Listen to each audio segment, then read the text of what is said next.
All right. Hello and welcome to Fight for Blight, Session 11. It's been almost a month with having a break and a little bit of scheduling conflicts, also helping out friends, making sure that life things are being taken care of before game things, all sorts of fun stuff. But with that, I know it's almost been a month, but with what you're willing to share or, however you'd like to go about it, let's check in with each of you. Just Stalin, how was your month? Not too much going on, so I'll keep it short. Progressing with my job, getting more responsibilities. I finished Final Fantasy VII, and I moved on to Neverwinter. It's not the same as doing a D&D like we do it here, but it's pretty cool. Get to learn about the lore and things. And I learned how to chainsaw over the weekend, so that was cool. Hey, My body hurts from axing though, but I did learn how to Learned how chainsaw. not to cut off a body part with a chainsaw. Yeah, that's good. Right, It's a good little thing to throw on the resume for sure. definitely. May, how was your month? Um, I guess long feels like a long time. But yeah, doing good. Lots of different traveled a little bit. Um, Pretty excited to get my first dose of the vaccine tomorrow. Got some friends calling them the Fauci ouchies. Nice. sorry. I am ready. It's good. The only thing I've heard from recommendations is make sure you eat beforehand. Apparently, if you don't eat, then you get very lightheaded. Like that's a more common thing. Good to know. Adashi, how about you? Yeah, I got my Pfizer vaccine today. Hashtag Fauci ouchie. And also did not eat, but it was jokes on them because I was already lightheaded because my allergies are out of this world. So, yeah, cannot confirm or deny that rumor. Was already dealing with it going in. Yeah. There was a part where they had you check off like if you have a cough, and I was like, I have a cough, it's just allergies. And so I was like, I'm gonna say no, and then I just willed myself not to cough the entire hour I was in there trying to get the shot. Oh, jeez. It's That's yeah, like very ethical on my part. it's like when you're trying not to laugh at an awkward situation and making it much harder not to laugh. Yeah. Technically, I could have still gotten it, but I just got freaked out. I was like, "Oh shit, they're gonna take my shot away." So, anyways, Well, yeah, at least that's you what's got going it. on. I did. I got it. Varric, how about you, my friend? Oh boy, where do I start? This is great. Uh-huh. So I'm in Illinois now, which is what it is, right up the street from St. Louis. St. Louis is a dope city. A lot of single moms. I'm trying to be somebody's stepdaddy. But anyways, uh, I, I'm in a new place, new job, completely different from what I was doing before. I had a run in with the Ronas, or I thought it was the Ronas, but it wasn't. My immune system was just being a bitch. And I don't know, just staying busy. I'm still trying to unpack. I'm not even done yet, and I've been here for a week and a half, maybe 2 weeks. You sound happier. Oh yeah, it's fucking dope. Much happier. Yep. Which, just the change in tone is nice alone to hear, but as long as like everything's great. I mean, unpacking shit. I've lived in my new place for almost 3 years now. I still have boxes I can unpack. It's just shit I don't use, so I'm just leaving it in a box. That's impressive. Oh, let me tell you, I'm pretty good at procrastinating if I want to be. Same. Grip Dilly, I know we hung out last week and had an awesome day. Yeah, that was loads of fun. Paid for my new glasses and even upgraded them. Got them like transition lenses, so I don't have to like swap between sunglasses and my regular glasses. And they fancy too. Whoop whoop. Yeah, I'm glad that benefited you as well. And I won't be almost blind after 10 years. Yeah, everything's good, man. It's weird. I can't believe everything's going as well as it is right now. So, yeah, it's just been a good month.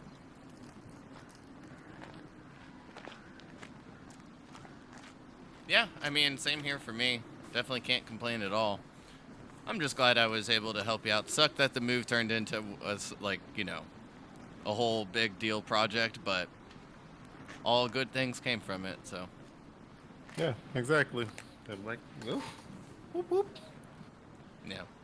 So, one day of long, hard work to get a nice benefit for X amount of time, whomever knows, it's worth it. But, Crix, we hung out last night, played a little bit of Valheim. Definitely found some odd things while we were sailing around, but other than that, how was your month?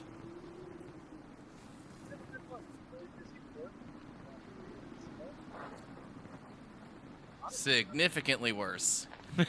Whatever you did this time made it quiet. Really? Okay. Anyway, it's been good. Feedback from this episode. It sounded like he said it was good. Can anyone confirm or deny? I was picking him up on like negative 15 decibels.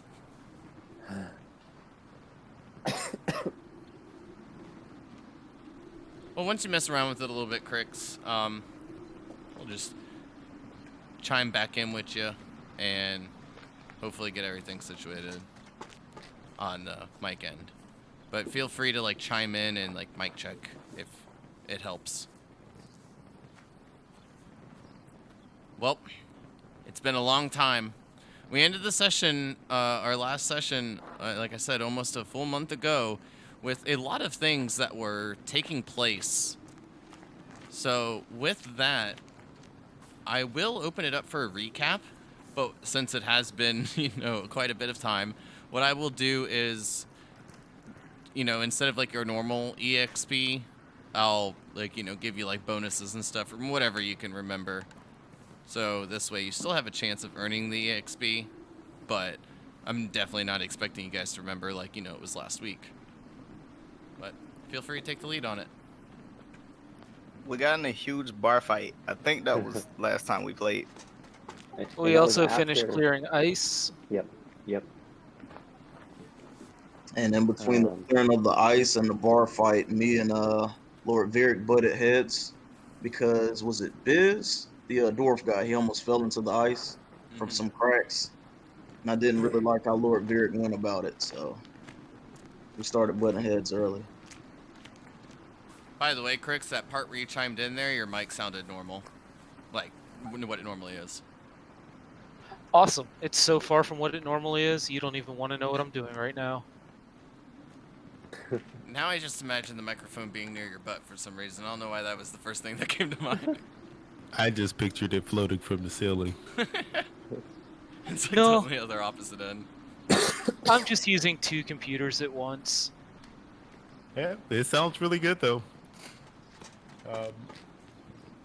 What I can add is there was a lot of not only did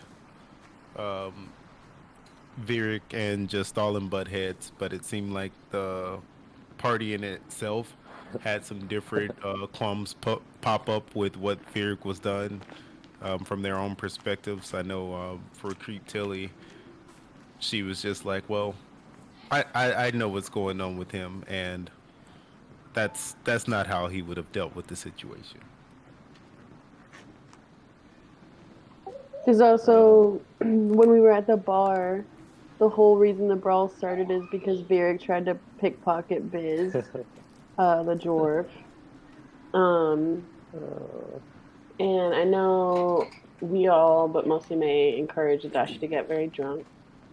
And Yes. eventually Adachi, in the morning, Adachi and May have a deep conversation. Because Adashi's trying to transfer guardian duties to May, and she's not about that life at all. And kind of try to convince Adachi to treat Varric like a brother and not a god. Yeah, and that was because Varric felt betrayed because Adachi, kind of in his drunken state, kind of stepped to Varric in a way that he would have if he was sober. Yeah, Adachi was essentially banished from Lord Vyric's service and told to go work for May. And so when May refused, Adachi kind of had a change of heart and is kind of pondering what it means to be a brother versus a guard for Vyric, a servant of his Lord Commander.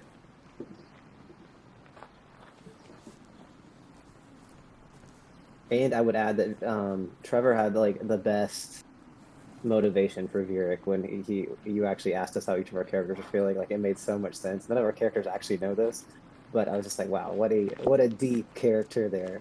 I loved it so much. I won't repeat it because we're not supposed to know. So in case anybody forgot, that way we can be more authentic. But it's just so good. Yeah, I kind of chess moved it out. I didn't mean to think about it that much, but I did. Yeah, it was good. It was so good. I was like, oh, I was like I don't think I got the chance to say this last time, but like when I heard it, I was like, that makes so much sense. It was like all the pieces were clicking together. It's like, wow. And no wonder he hates Adachi because like Adachi. Yeah. Anyways, I won't go any further. From like, I mean, of course, getting a couple of notes and stuff for characters, backgrounds, backstories, and things of that nature from all the different games. Some missing some things, but it's definitely been more than I mean, interesting, comical, and also just slightly taken back from my end because of each of you being newer players. Definitely wasn't seeing as much like thought process like being in like the forecast. So definitely taken back quite a bit. But knowing what I know, also been hilarious nearly the entire time. But would be super annoying if I was just laughing into the mic the entire night. But that was pretty good. I almost kind of wish I didn't offer extra experience, just due to the fact of I really don't feel like many notes were missed. The only thing that I'll add on to that is Exarch, Lady Faye, and a few of the guards had left the same day each of you had from the stronghold, making their way to North Point. It will take them, you know, a bit of time to get there and back, but in order to take care of some politics and diplomatic things with Cilium, the ancient white dragon.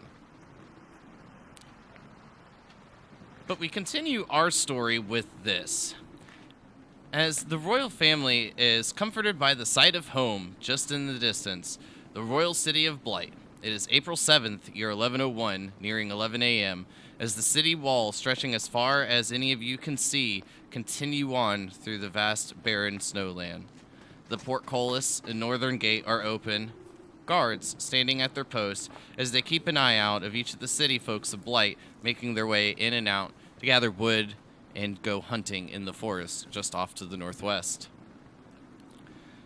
However, there is much to discuss as each of you make your way back into the city. Each of your accomplishments back in Exarch Stronghold, helping with the bandits, and also helping the villagers out with more of a, well, a commonplace issue, if you will. But also making sure the report of successfully bringing Lady Faye to the stronghold as requested. But as each of you are making your way through the city, got a bit to go through before making your way back to the castle.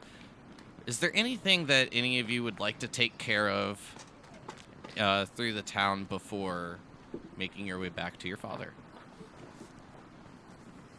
Are the barracks like near there? I'm assuming they're near the castle, right? Or Indeed. like on the castle grounds. Okay, Adashi's gonna stop by there before joining everybody else at the castle. But that's all from my end.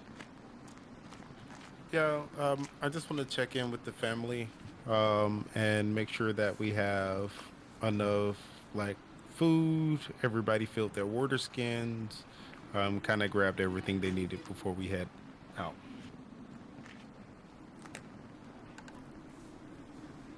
Okay.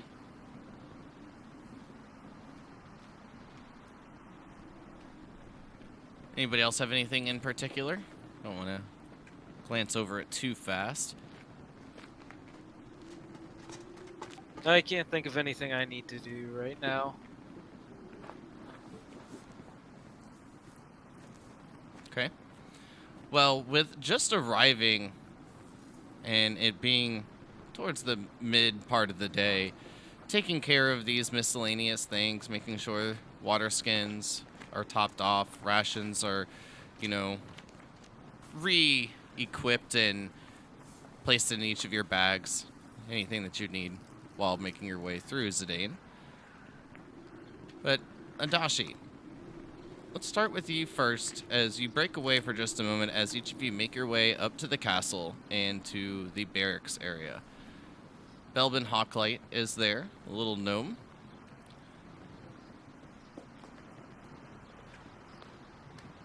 Well, good day, Adashi. What can I do you for, my lord? A new bow or perhaps a new sword? Oh, actually just stopping in to grab my things. They're still in the top bunk in the second bed chamber, right? Well, if you hit something there, I'm sure it's still left unaware. Nothing that would be down here. Yeah, that's kind of where I've been. I've been staying there, so I just kind of kept all my scrolls and stuff. The books I was reading. So I'm just gonna grab that real fast, and I'll be out of your hair. I probably won't be coming back, maybe. But just in case, if y'all could leave that cot kind of free, just in case. Well, if that's what you wish, then it shall be done. Consider the bed left for just you. Oh, thank you so much. Thank you. And yeah, I'll kind of I'll get out of your hair, and he's just gonna like awkwardly like brush past it really fast and go get his stuff. None of it that important.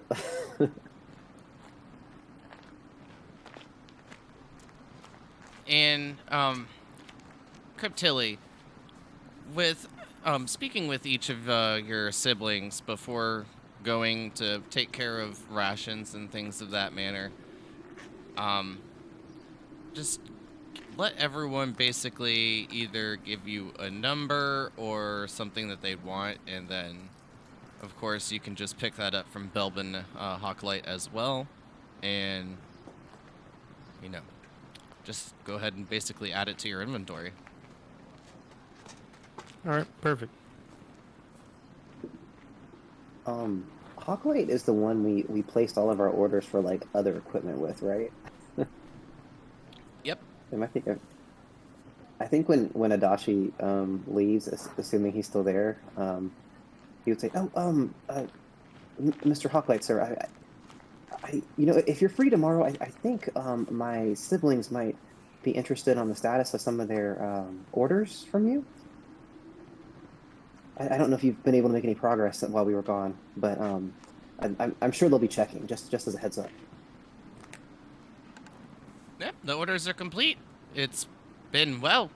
over a couple weeks. Oh, okay. Great.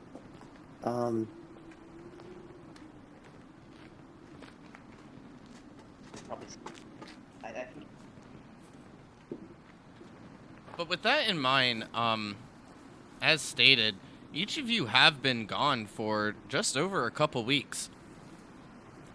Leaving the city of Blight on March 24th, making your way with Lady Faye to the stronghold, being prolonged by helping the stronghold, of course, but also the weather taking place, kind of hindering some of your traveling and sending you back a few days here and there.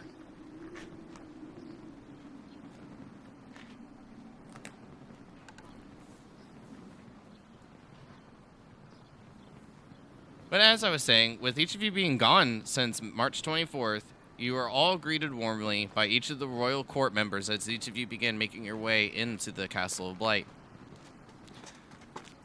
Then, as you make your way into the throne room, your father stands just in front of the throne as each of you begin to enter.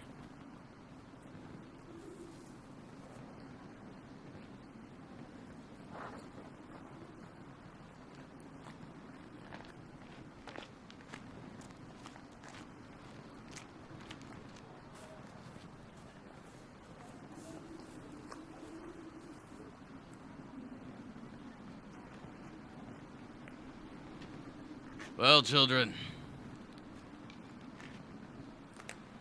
Been a bit longer in time than I thought it would take you.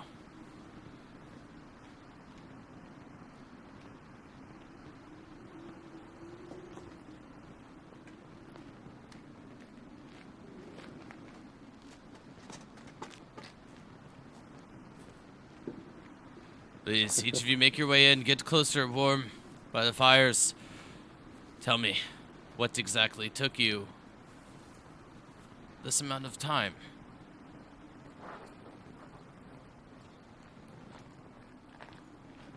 There was ill weather and other distractions. But our job is complete. Lady Faye made it to her destination, but I fear for her safety. We took her through bandits and trolls, and now she's going towards dragons.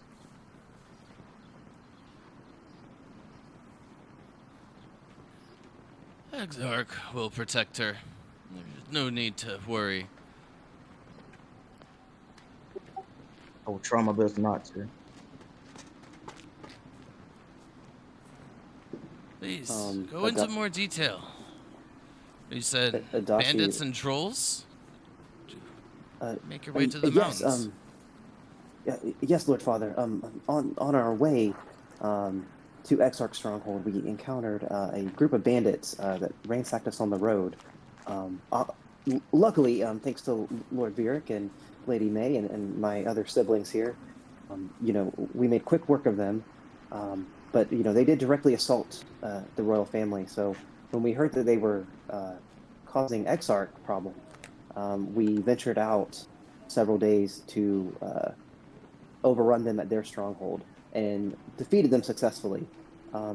It was strange. They had two ogres that could somehow speak the common tongue. It was quite odd, but we made quick work with them and destroyed their stronghold.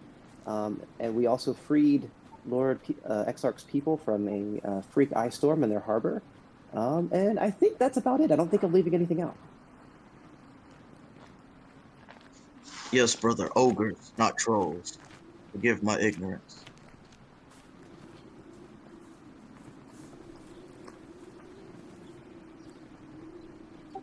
Yes, and part of what we found at the bandits' camp was a mysterious map. Crix, do you want to tell Father more about it? In their camp, we found a map buried in what appeared to be the main tent, and it depicted a point to the north and a point just to our south. We still have the map with us if you'd like to examine it, Father. Yes, hand it here. As of now, we don't know what these points represent, but we would like to investigate if we could have your permission to. And the bandits had a mage with them, or some sort of sorcerer.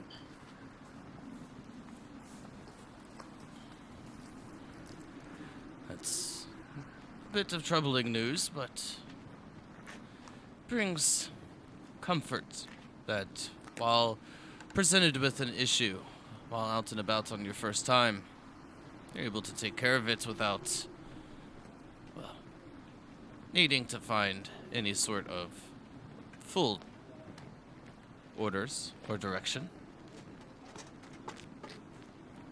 Shows each of you have a leadership potential. We are your children.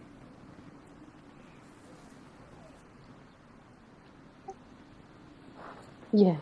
He'll make a couple steps towards each of you, hand extended to receive the map.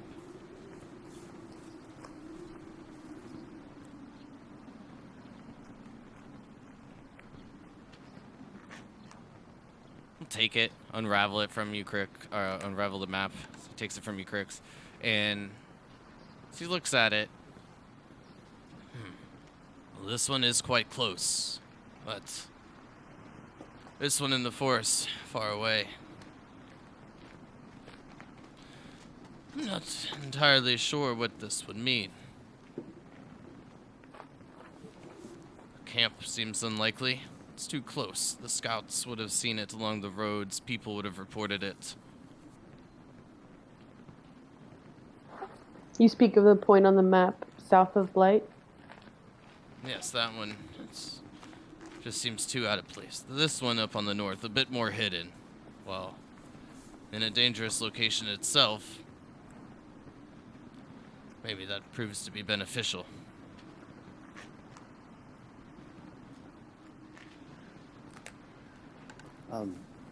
King Grimhearth, I believe it's worth noting that Lord Exarch's party and Lady Faye's party should pass near that northern point on the map. We fear somewhat for their safety since it's unknown what danger could lurk there.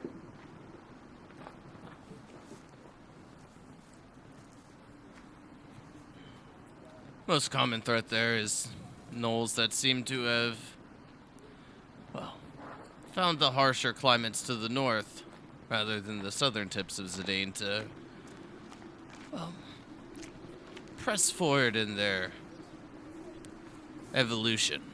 They're nearly twice the size as the gnolls you'll find to the south, but little less of an issue with the mammoths up there, but nothing I don't think that Exarch can't handle. But it still does bring a bit of a concern to myself as well. I will speak to Lady Ohan and have her send word for Windhelm to be able to send more guards and escort Exarch and Lady Faye. Wonderful. Thank you.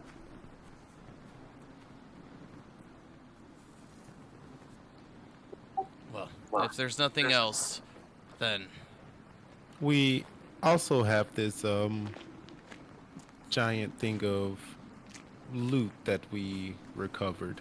We were wondering if we could send some of it to Exert Stronghold to fortify their defenses and help their townspeople. The people there could truly use it, Father.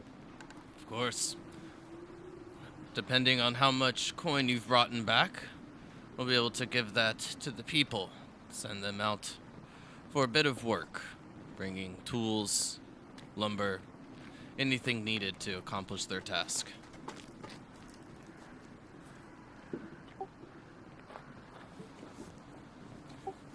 Did you find them to be in a bit more disarray? Is food needed, or is it just, well, defenses and structure and integrity?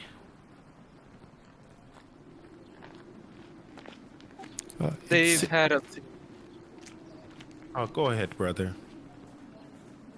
They've had a bit of an economic issue as of late, which we did help to alleviate a bit, but because of that, their overall infrastructure has diminished a bit. Well, I can see why it's taken you a couple of weeks to return. Seems that each of you had taken on quite the amount of responsibility since you've been gone. I'm going to have Ohan take a look at this, my son, as he rolls back up the map and then begins to make his way back to the throne.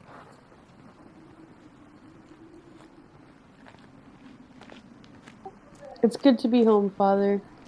But I can't help but worry with that second point on the map being so close to Blight, and obviously even closer to Nissus. Should we investigate? I do. I think that each of you should take a bit of time, regather yourselves, maybe sleep in a comfortable bed for the evening. But if you find it or feel as if it's a bit more of a pressing issue, then, well, as much as I'd enjoy our time together, if you feel leaving now is what you must do, then that is what you must do. Well, I'll certainly wait to hear what Rakor is able to figure out. And of course, take instructions from you, Father.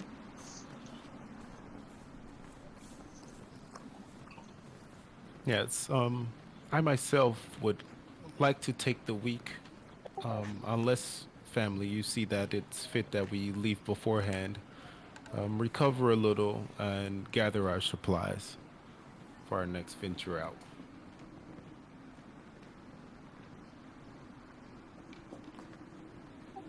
Being in top form is important. Yes, sounds lovely.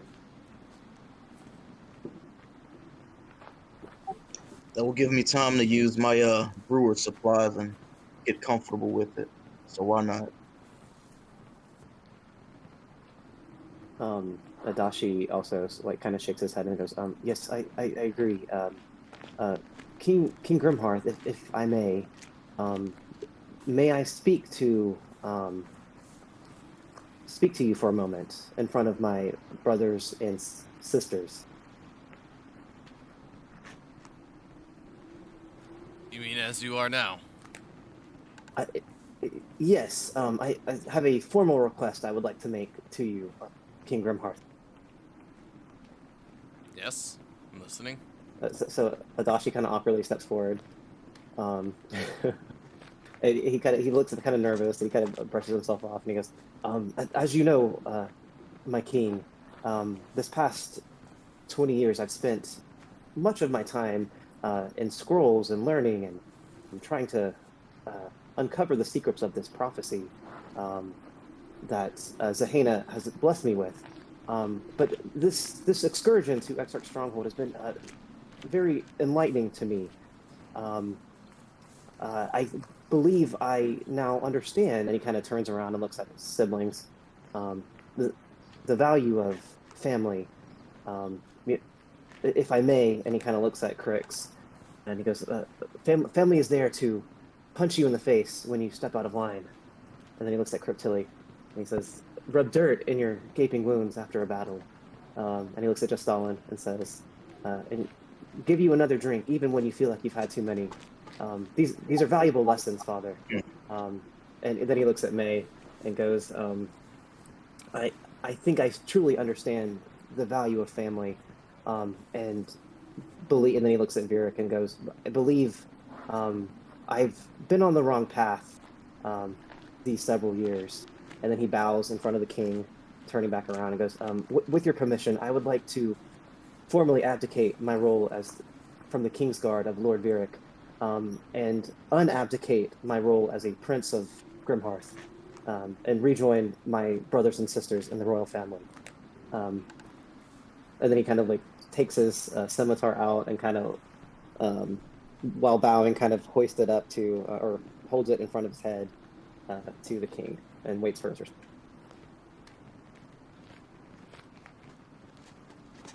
With your head bowed down, King Errol Grimhearth will look to Vieric and say, "Well, it's not just my decision alone. Is this something that you see fit, Vieric?" Whatever keeps him away from me, Father. Well, while still being tied by the bonds of family and blood, you will be at least in somewhat proximity of each other, but perhaps this will create a bit of distance. Yes, Adashi. You may rejoin the ranks and relinquish your prior request. I thank you so much, King. Father, thank you so much, Father.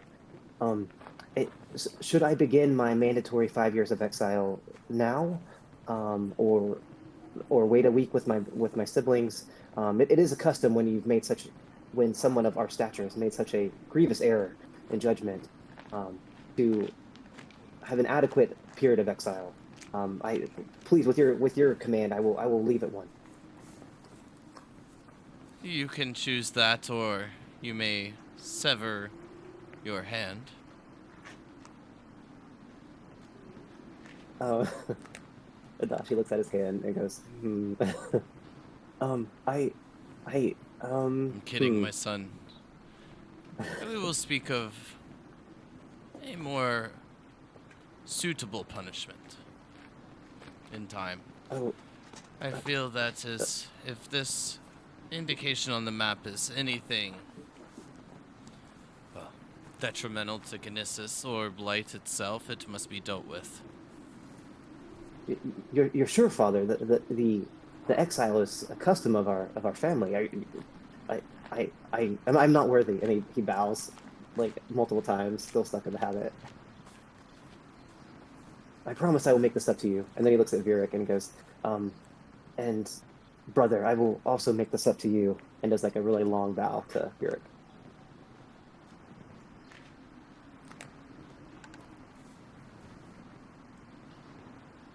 And then if no one says anything, he'll just kind of slowly slink to the back again.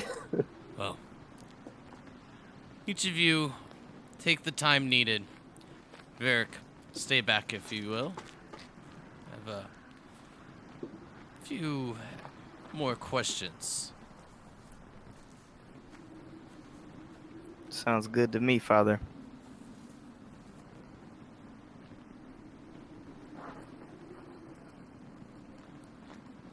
So with each of you making your departure, the last closing the door behind you, leaving Vieric and King Errol in the room, or in the throne room alone, Father will look at you, Vieric, and say, I find it a bit concerning that those bandits had this map. I agree, Father. Is there no indication of where they were from? Maybe even how they acquired such things? Not that I noticed. Well, while you do have my permission to go here, do note that this is not something that, well, any of you have been to or seen in your time.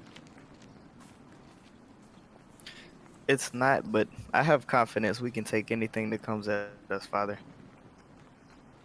I believe so as well.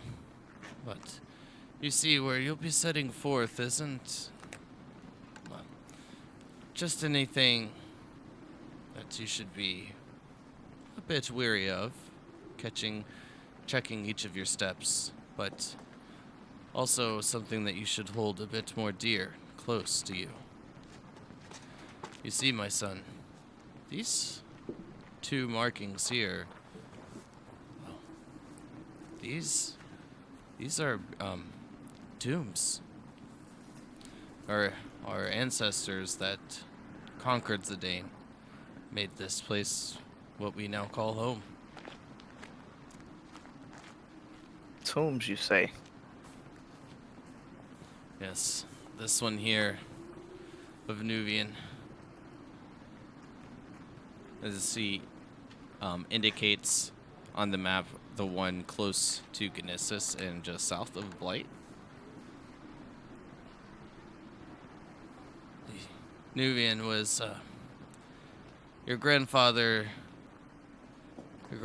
brother, Vivek, where you had somewhat gotten your name from. But you will need to speak with the council in Gnesis to make sure that you have their permissions as well. You can let them know that I have given you the okay to go. And if they ask for any sort of proof, well, you can just show them this. And he will then begin to unpin his family sigil that holds his cloak pinned on his left shoulder. And he'll take it off and then hand it to you. Father, are you sure? Yes. It's not much different than the one that you have, but if you flip it over and take a look, and as you do so, you can see that on the back of this family sigil, there is like a small pillar on the back, just roughly a ½ inch in height. Nothing too noticeable, but it is in a hexagonal shape. Father, what does this mean? Well, this will be the key to get in.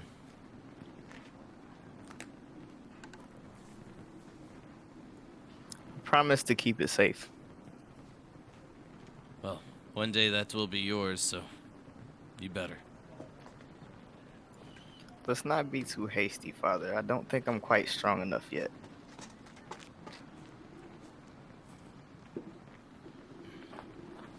Being hasty is not a concern. It's just more of a matter of time.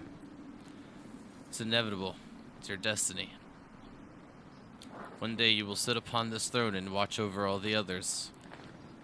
Make sure that peace is kept, just as it has been for all these years. Well, hopefully I'll earn it, and I'll be strong enough to take your throne. Well, my recommendation, son, would be to keep this to yourself, unless it's, well, needed to be communicated. The less that know about the key to get in, the better. No one will know a thing until it's necessary, Father. Well, the day's still young. Please, go warm yourself, find comfort back at home. If there's anything else that you need, I will be here. Thank you, Father.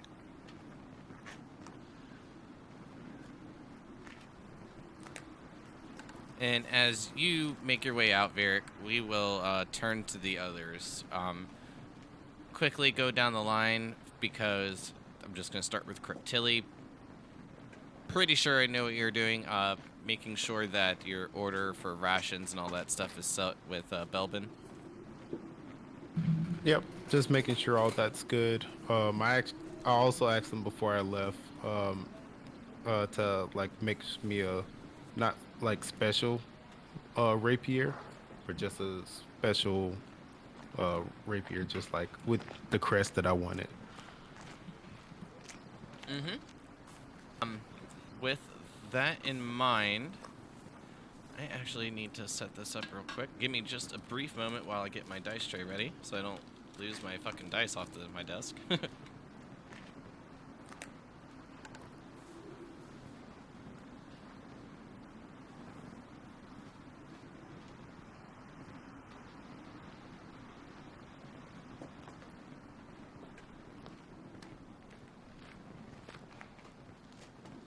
Okay, go ahead and give me an investigation check. You look over your sword, the crest, everything is... It's pretty well done. I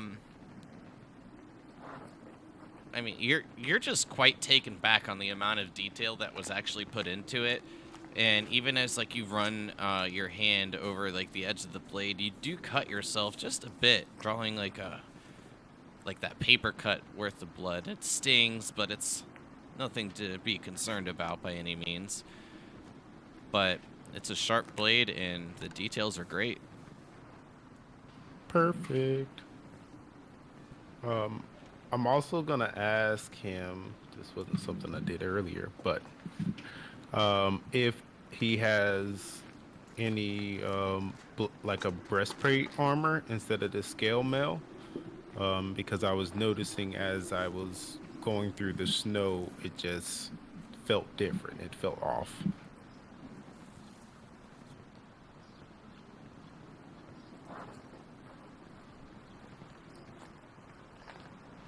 Got some chains and things of that manner, but nothing too heavy duty.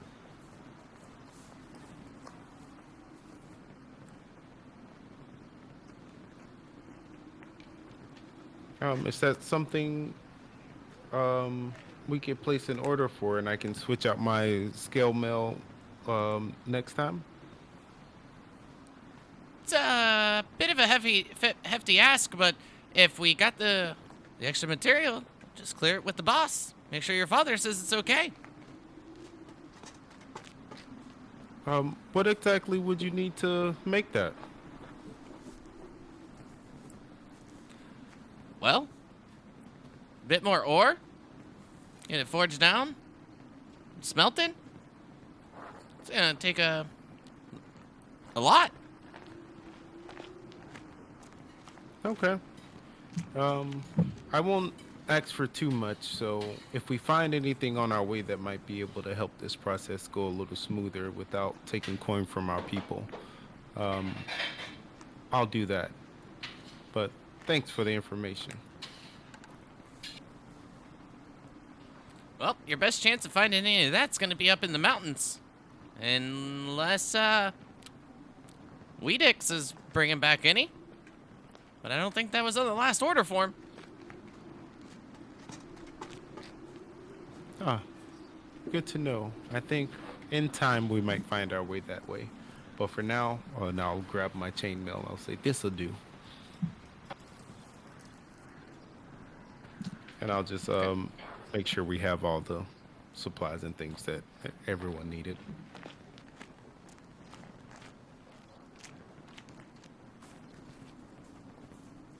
As he hands over the chainmail, nothing of too spectacular of note. You can even see where a couple of the chains have been refurbished and fixed, making sure that it still gives the proper protection that it needs to do. Oh, I already have the chainmail armor. I was seeing if I could switch it for a breastplate. Yeah, I'm just saying, like, you'll note, like, it's nothing of note with the chainmail, but with the other supplies that it gives you, the rations, everything else, that'll be taken care of promptly. Perfect.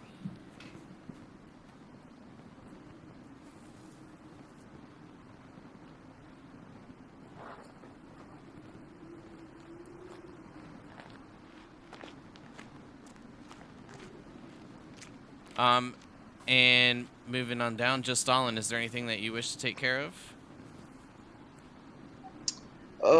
Exactly how late is it now? Do I have time to go scout around, maybe to a local river? I know that sounds random right now.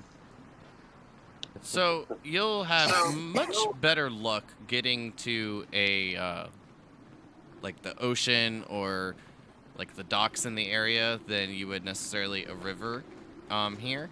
The nearest river, I mean, while still being frozen, of course, is gonna be a bit of travel away. No local stream, something small. Like small little like creeks and stuff, but Okay. nothing too spectacular. Because all I need is water samples. I want something pretty turbid and dark, and I want to work on purifying it, just for practice. Okay. Do you have anything in particular that you could do for that? I mean, off the top of my head, I have a few ideas, but In terms of a skill check. no, not in terms of the What do you skill mean? check, but in terms of purifying the water. Oh, okay, yeah, I requested brewer's supplies with Cryptilli to get for me, since I have the skill set with my background. So once I Yeah. get the brewer supplies, I can start using that. All right. So after Cryptilia has gone and gotten the supplies, you are in high anticipation of getting this brewer's kit in order for you to get more involved with some of the things that you've learned while making your way through Elista. You do retrieve the kit. You find a nice little area, not too far away. It does take you a couple of hours to get there, but it does the job. Can you go ahead and give me a brewing supplies check? This one will be a D20 plus your intelligence modifier. Okay. And your proficiencies as well. So I'm doing multiple rolls though, right? I Nope, don't think just one roll. Your proficiency, I believe, is still a 2 at this point. Should be. I'll have to double check, but so it'd be 2 d20 plus the 2, and then your intelligence modifier.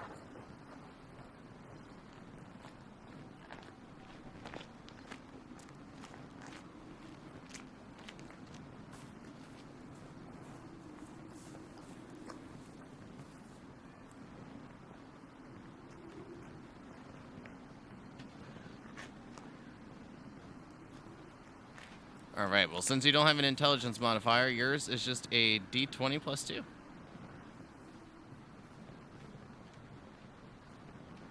Yeah, sorry, I didn't know how to do that all in one roll. Oh no, Thought I you're. would have to break it up. Oh boy. Well, you rolled a natural 20, so you're fine practically. I mean, it's not what you're used to with some of the supplies that you've gotten back in Elista when you were messing around with this, learning how to do it from some of the locals.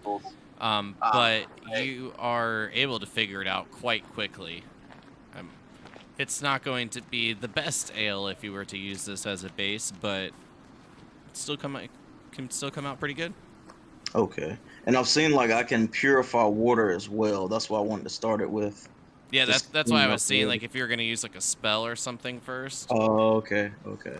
Yeah, I wanted to collect water samples, and then once I get my kit, I'll just practice up in my room or wherever, just to get a feel for it. Start Cool. slow. Yeah, I Since we mean, have other than time. just the majority of the thing being the time to get there and back. Right. Other than that, while you're going through the water samples and stuff, I mean, it all just clicks. May? So May is going to knock on the door of Wolf Swift's office to Come in. try. Hello. How are you? Doing well. What can I do you for, lady? I was wondering. I wanted to just check in and see about those dog sleds. Yes. Weedix has made it back, and, well, it's going to seem to be improving quite well. Wonderful. Well, I definitely need to work on my animal training. This here's Nyx. We met when we were traveling these 2 weeks. If there's anything I can do to help, especially train the dogs, I would love to. Well, first recommendation, I'd keep that thing away from him. Well, she travels with me, so they're gonna have to get used to each other. At least a little bit of a distance. You don't want to startle those beasts. But, yes, we could use a hand. It's definitely proving to be a little bit more tricky than we had anticipated. Wonderful. I mean, that's not wonderful, but I would love to help you. As for tonight, I want to rest and sleep in a real bed, but yeah, we start tomorrow. Right, that we can. I'll come here in the morning then. That'll do. I'll see if Vieric can, if Nyx can stay with Vieric for the day. Maybe best not to introduce them before I've gotten to know the dogs.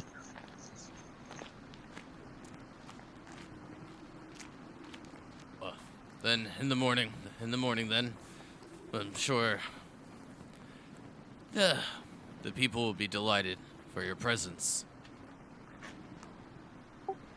I'll be delighted to learn from them. Part of it is selfish. I want to be honest, Lord Wolfswift. I'm trying to learn how to train this panther as well. Understood.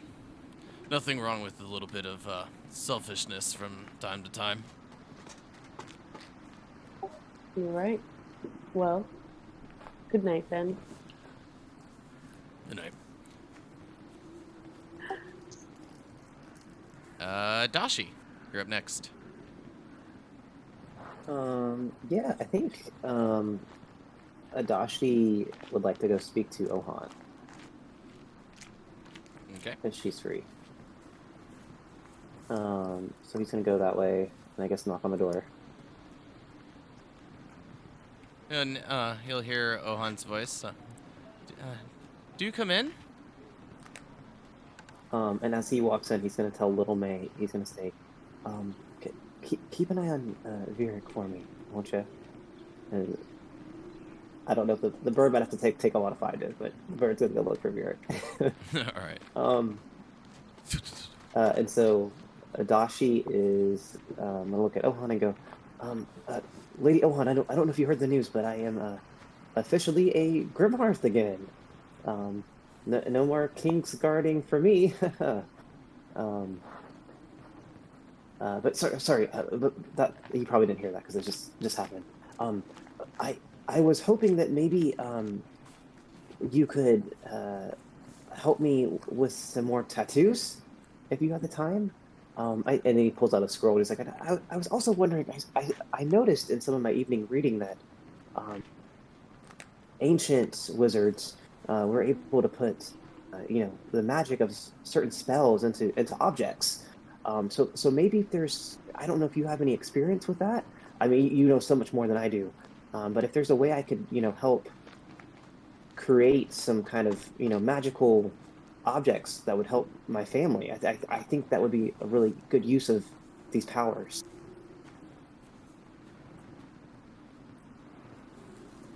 Unfortunately, having the powers to do such feats doesn't necessarily grant you the gift of infusing them in weapons. It's just a very difficult process, one that takes quite a bit of reading and studying, but also quite a bit of patience. I'm ready to learn, Lady Ohan. So if you have some books or some text I could take with me, or just kind of look at this week, I'll definitely try to see if I can get anything out of them. She kind of looks over to record Tiger Soul. Going through. Adachi is not acknowledged at all. Going through the area. They will both give quite an impolite snicker at you with that comment. Well, if you wish to have any of those materials, you'll need to go to Glent's. It's the only book that I'm aware of.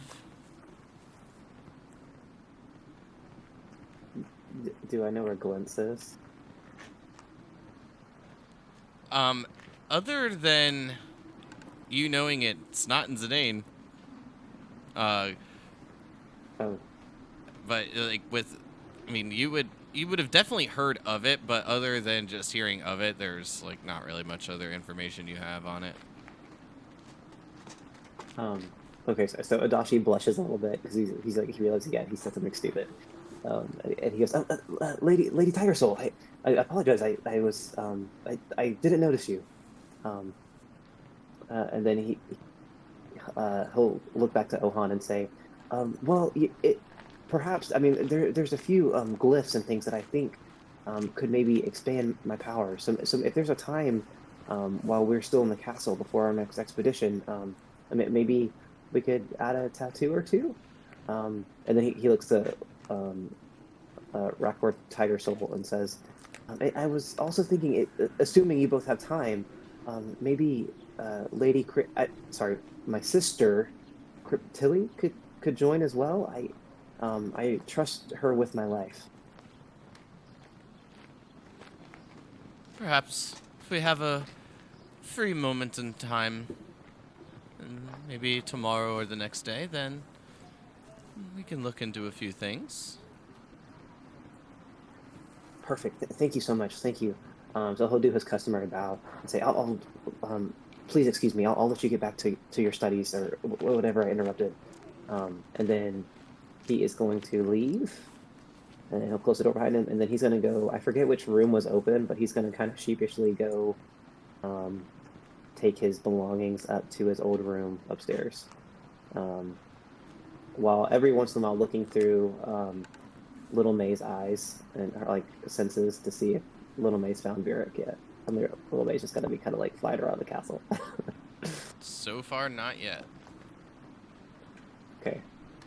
Crix, anything that you wanted to accomplish? Yeah, I think I want to talk to Vieric for just a second.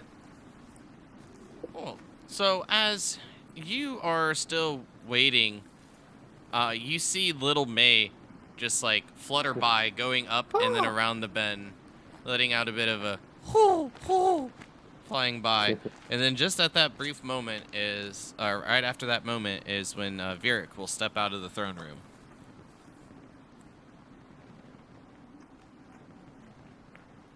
Well, that went well, didn't it, brother? Yeah, as always. What's going on, Craigs? Not too much.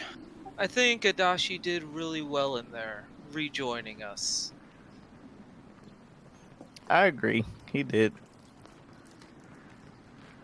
And maybe a little bit of positive reinforcement on your side could do well to keep him out of your hair in the future. You might Just a have a point.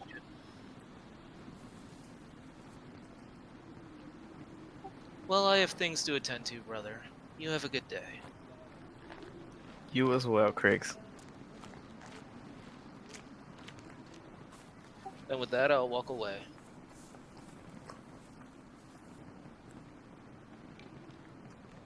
Well, if there's nothing that you'd like to do, Vieric, it seems that we can have everyone reconvene after getting your nice dinners in, and then perhaps telling each other of your intentions for the next couple days.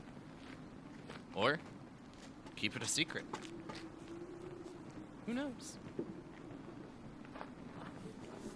By the way, Stalin, and Links in chat said, someone who can brew on the go, a drunken master's best friend.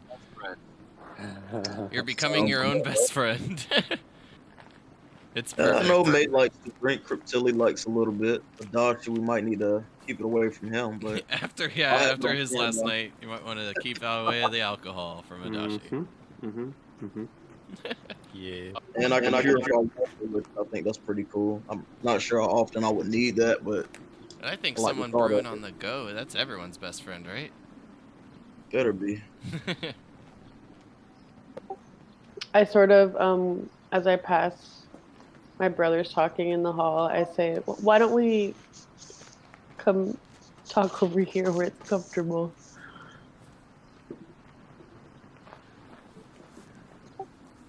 Make some plans to explore the mysterious map.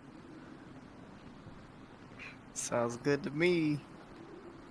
So what I'll do as each of you meet back up in order to discuss is I will flip everyone back over to the main map just to make it a bit easier in the planning process.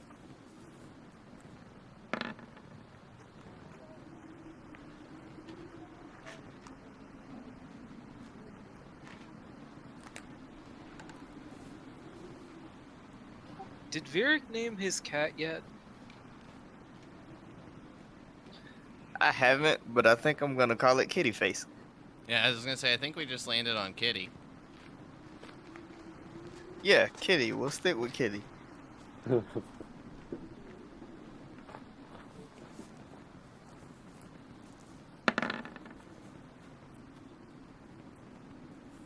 Well, that was a 5 to pet kitty. Kitty still doesn't seem to have taken much of a liking to practically anyone except for Vieric.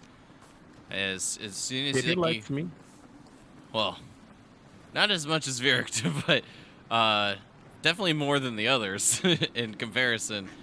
But as soon as you try to give Kitty a pet there, Crix, you'll just be met with a as it just moves around and behind Vieric.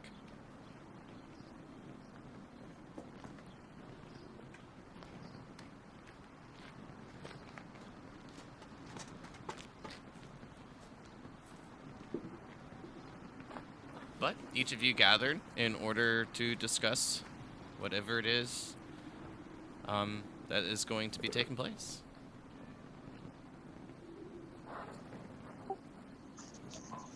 So I'd love to get a couple of days in hunting.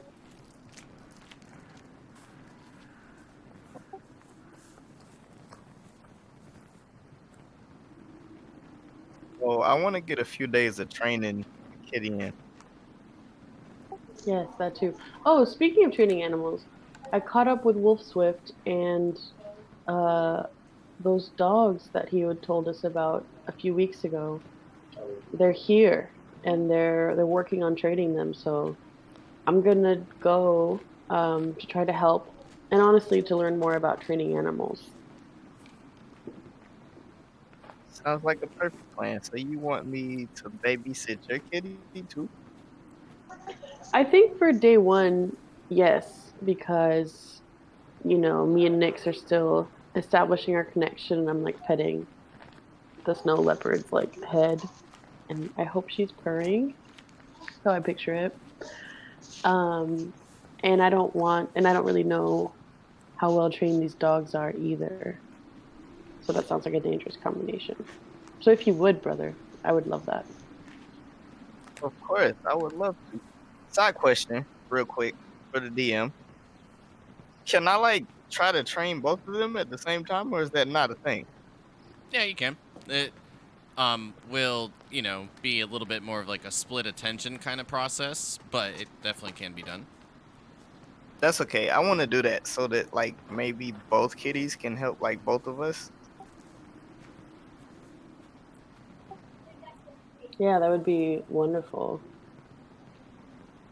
But maybe since we're still working on some pretty basic stuff, you can work on calling them by their names and seeing if they'll come to you. What is your panther's name, by the way? Her name's Kitty. Okay. Well, Nix and Kitty, what a pair.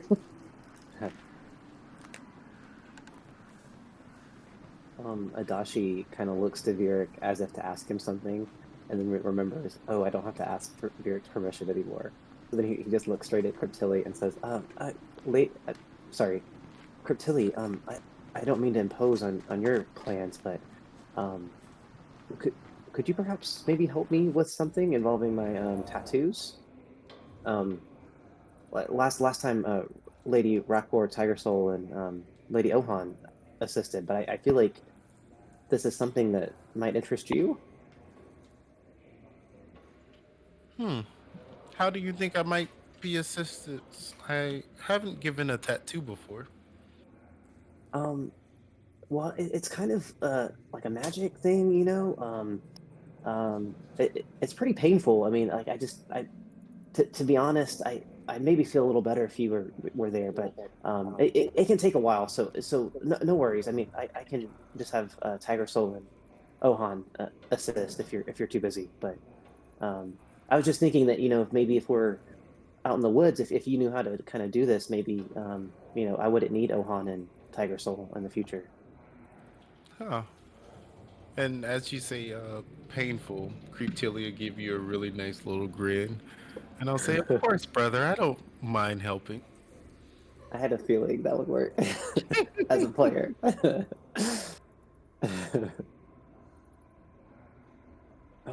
Thank you, Cryptilli. I really appreciate it. Thank you. Um, and then Adashi's gonna like look down kind of awkwardly. But of course, anything to help.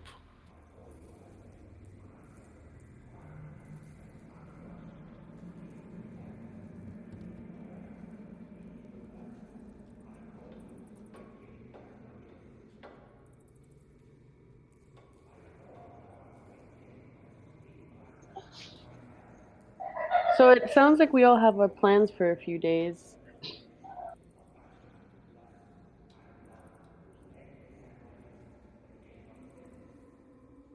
I, I agree. It sounds like it. Uh, Brother Justalin, what will you be doing for the next few days?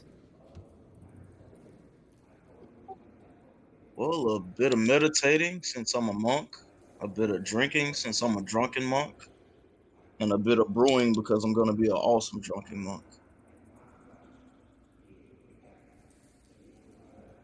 Um, Nice. And Tadashi, May like hands him a skin of like elven wine. Thank you, sister. You're the best. Tadashi cast his message cantrip, and you see a little tattoo scrawl on your arm that says, "Let me know when you go drinking." And then he kind of gives you a wink once you notice it. I look up with a half frown, Tadashi doesn't know but I'll what it bring is. some. Yeah.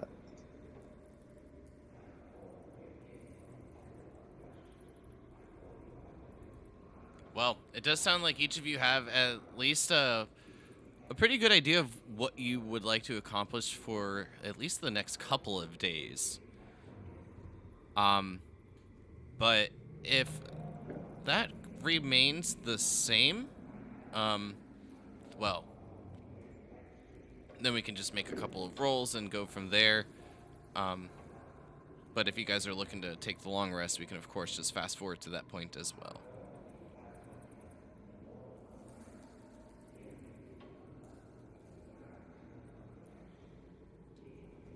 Yeah, I think the long rest is the objective. The only thing that Creep Tilly didn't add outside of helping Adachi is just her normal prayer routines while she's in the house / castle. Yeah, May also stopped by, said a prayer and left an offering to at the altar of Mavara.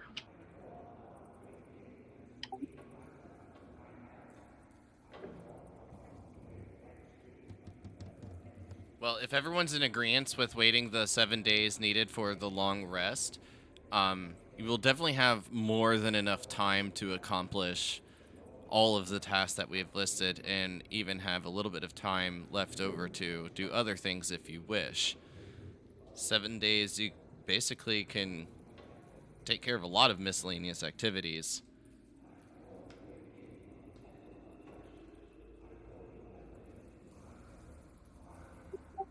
I was wondering if we needed 7 days or would investigation be a little bit more urgent? Unless somebody's activity requires 7 days, then I'm willing to wait. I would like to get the long rest so that I could recharge some of my abilities. Yeah, yeah. Fair I know enough. I don't Adachi need any of to those. too. Can I make a request from Hawklight? I just want to get the material components for Find Familiar, so if I lose my owl again, I'm not like SOL. Because I just need like a brass urn, and it's like 10 gold of like charcoal and herbs for each casting. So like I would just ask for enough for like maybe 3 castings of the spell. Assuming that's easy to find, or like Adachi can go into town if that's where he has to buy it from someplace.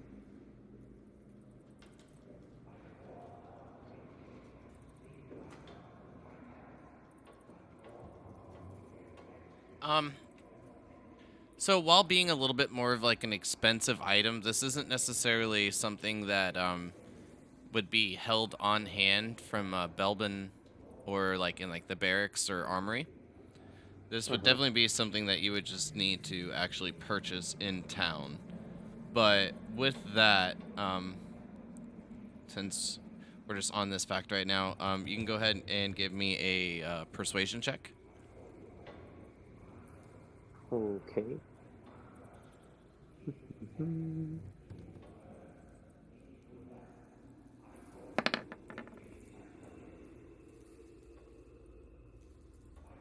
Pretty good for me.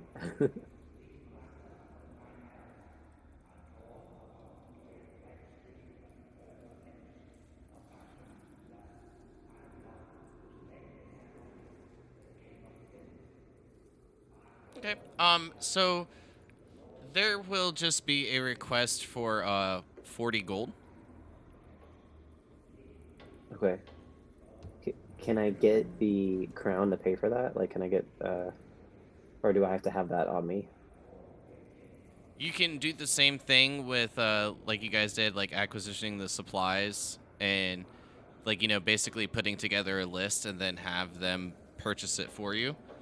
Or if you have the coin yourself, you can do it on your own accord. Yeah, I don't think I'm balling that much to have 40 gold.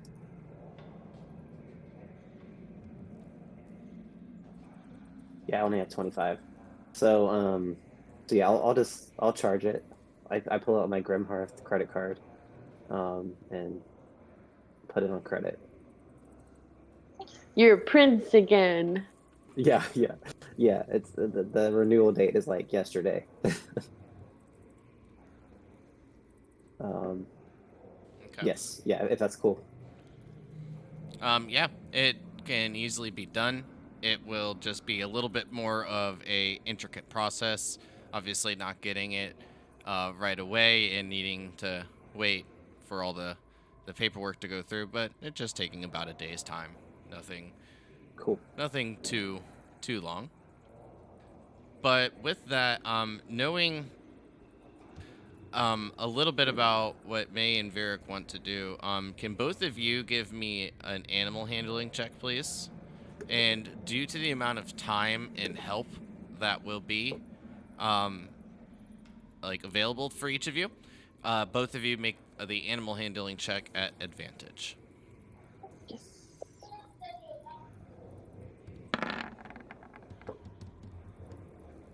Yes. Damn it. It didn't work. Give me 1 second.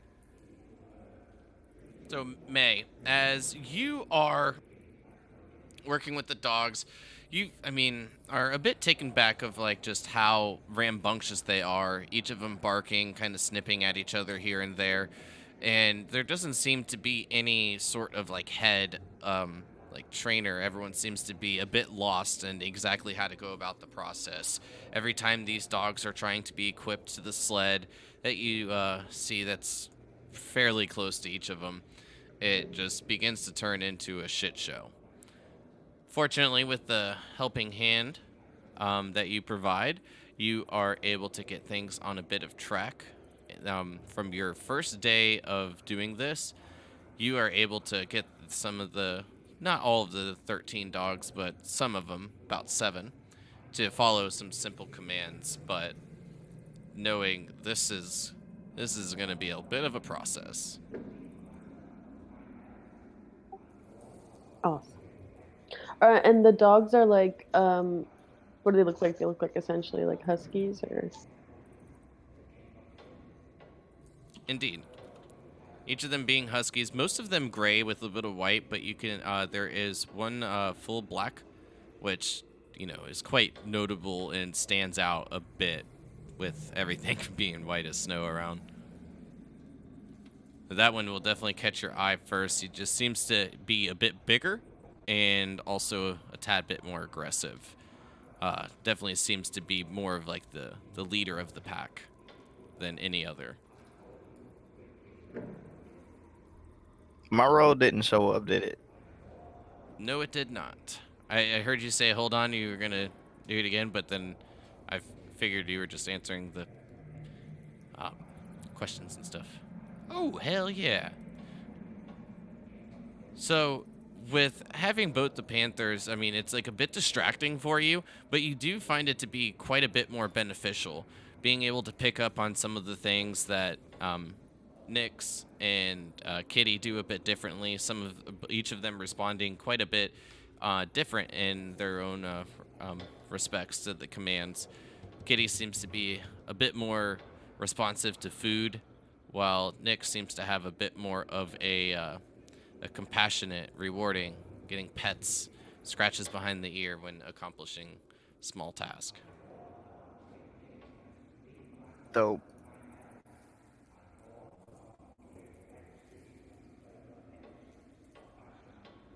So would you say that they both come when called?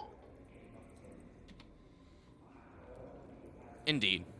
I think that's been enough time, and then also with just again the amount of time that you can spend with them through each of the remaining 7 days, they will now have accomplished being like following good commands. They know their names, of course, like sit, stay, all that kind of good stuff, but also with a bit of progression, even able to get them to accomplish some like obstacle task, climb a tree, doing things a bit more difficult. Hell yeah.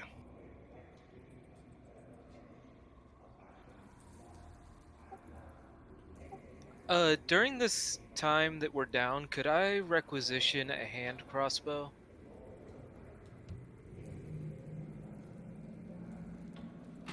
Yes, that will take a little bit less time and material, but I needed. have one. But you will be able Oh, to get that instantly. just kidding. It's a light crossbow.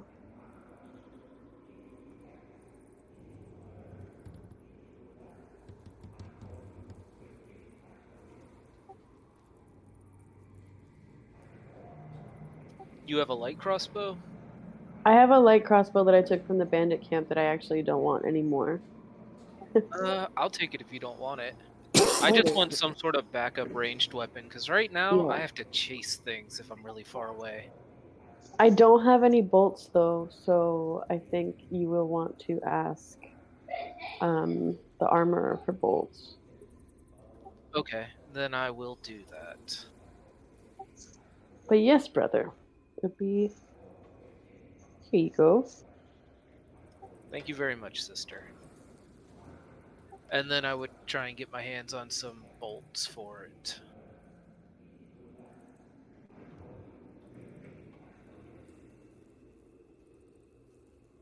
Yeah, getting bolts will not be an issue at all. Basically, Belvin is just a little bit out of breath from having to go up and down the stairs as much as he has today. The short legs definitely not doing him any sort of favors at this point. But he just looks at you with a smile and says, "Well, at least I'm getting a bit of a workout in." You are greatly appreciated. Thank you.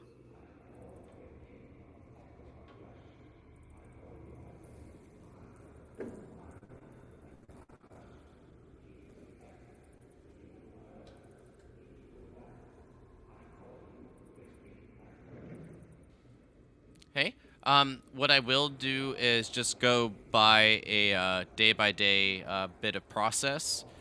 So if there is anything that each of you think of in that little bit of time frame, I can at least give you a couple moments to ponder on it. So, with each of you taking care of tasks through the next couple days, this will move us on to April the 8th is the next day.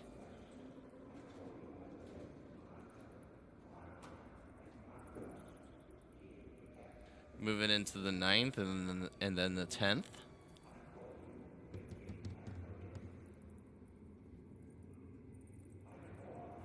th and 12th. Do I need to like tell you when I want to go get tatted up or try to get tatted up? The only thing I really need from you at this point is just like what spells you're looking for. Okay. Yeah, you just want me to message you and see what. I mean, see if it's good. Okay. like the first part, just like it mainly just like RP aspect of it, but the only thing that really like you find while trying to do this is just the first day, she's just unavailable. All of the royal court is in a meeting with your father. The entire day, everyone is indisposed. Got it. Okay. But with spending the week time there, then you have plenty of time. So that yours was just really going to be dependent on the amount of time that you had available. Oh, right. Because last time it took like 2 days. Mm-hmm. Cool. Okay. I'm But texting at this you point, or I'll messaging just you. go ahead and mention is when the both the snow panther or the snow leopards will be completed in like training, being able to accomplish each of those tasks that I had listed a bit earlier. Nearly taking about 5 days to get to that point. And May, at day 5, you are able to get each of the dogs in like harnesses, get them to be able to pull, follow certain commands in order to get them to accelerate and then halt, all that good stuff. And just as you had thought on the first day, the bigger, seemingly more of I guess, the black sheep uh, for the Huskies is definitely the pack leader, and is more amped to get everyone to fall in line. He seems to almost be like a secondary trainer for you.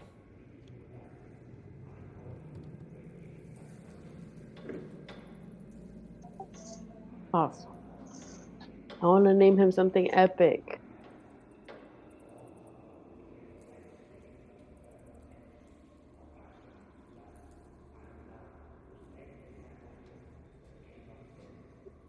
Abyss. Boom. I name him Abyss. Thank you, Jastalin, I think. Named a cat that a long time ago. I was about to Black. say, didn't you have a cat named that? Yeah, I did. I cheated. But it does mean like darkness or like dark hole, dark pit, dark endlessness or something. Yeah, I remember that little fucker. Oh shit. Yeah, for sure.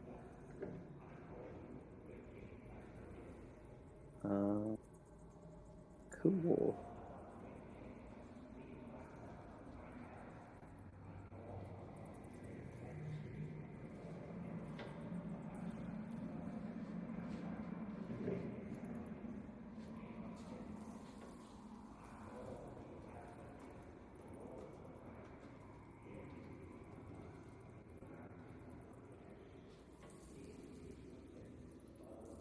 Okay, so from your list, just to make sure, Adashi, even the Yeah. cantrips are in that, like, same priority order. Yes, yeah. So like I broke them out by cantrips in first level, but like yeah, I would take some off the bottom, if there's not a time, or or it's too much.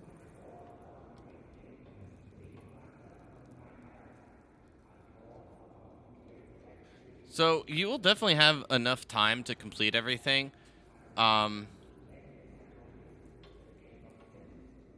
the only thing of note at this point is that the ink is getting a bit low.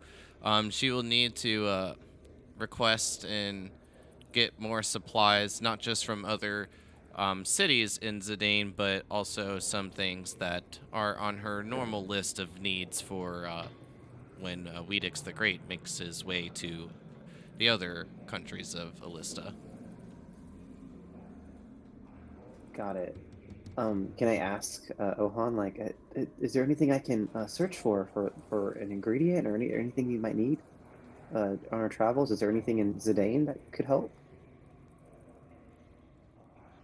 Things that make their way here from time to time, but if you're gone for another few weeks as you were on your last departure, then it should be more than replenished.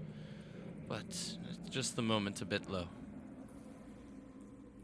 Oh, thank you. I appreciate you using your what supplies you have. Thank you again.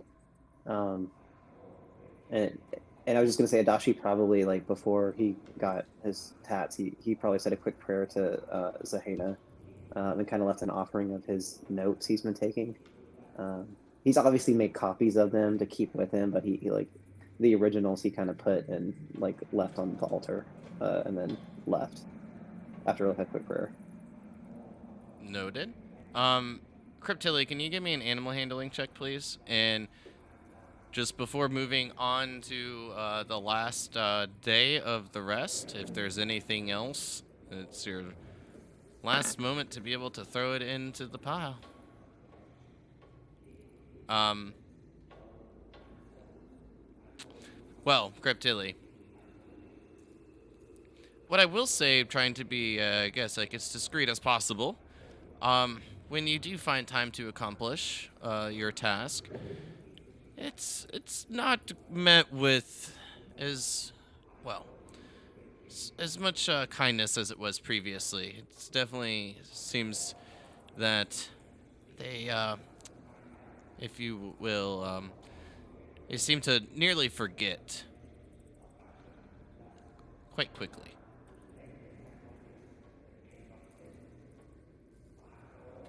Interesting.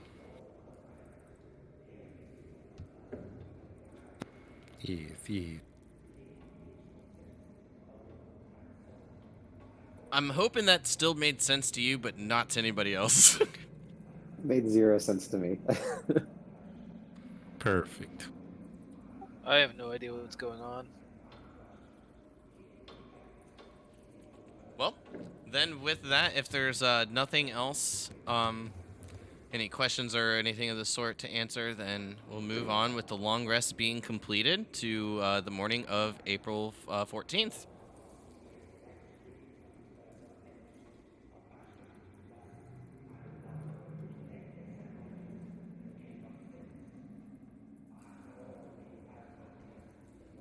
All right, moving on to the next, or to the long rest completion.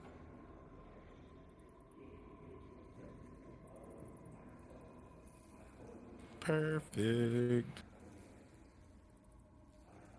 Feels good. So, with us being a little bit over time for like a halfway point to take a break, with each of you getting this long rest in, accomplishing quite a bit of goals inside the city as well, taking care of miscellaneous tasks, working with the family, the royal court members, and also the people in and around the castle. It is the morning of April 14th as each of you awaken in your rooms. You hear the voice of your father echoing through the halls. Children! And that is where we will take a break. Back in 5. So be back in just a couple of minutes. Stay tuned. If you haven't if you haven't already, please do drop a follow. So some support for the channel, and then also see what the royal siblings get into when they wake. You're back.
All right, and we're back.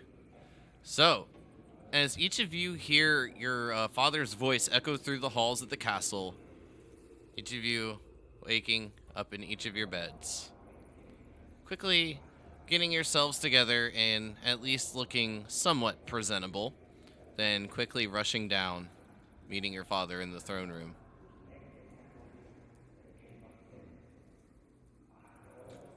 Well, I do think it's the day that each of you had planned on setting out. I just wish to give you a bit of a word of comfort, if you will. There has been a message dispatched up to Windhelm to make sure that Exarch and Lady Faye have the proper guard to accompany them. We have sent supplies, workers, and materials, both needed to fortify and help improve the structure and buildings in the stronghold. Also, the 4 council members down in Genesis are aware of your soon-to-be arrival.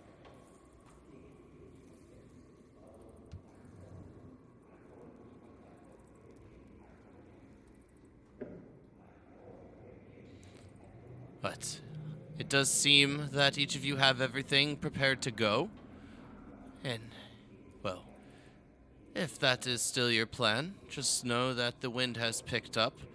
It will be dealing with cooler airs than in a normal day.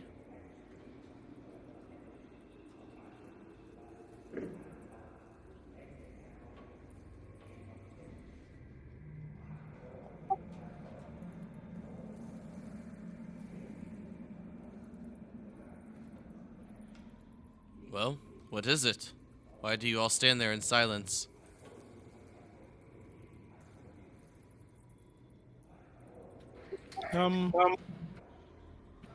Father, I have a request.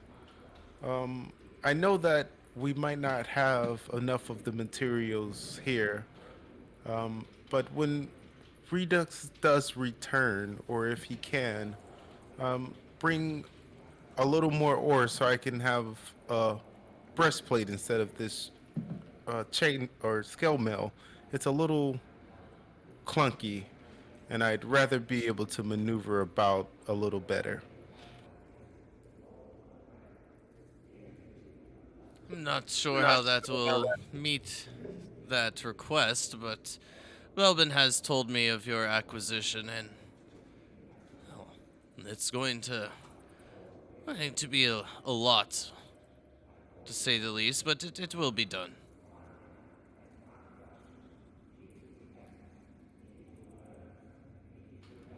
And thank you. If only you had my warm human blood, sister. You see, I don't wear too much at all, especially in terms of armor.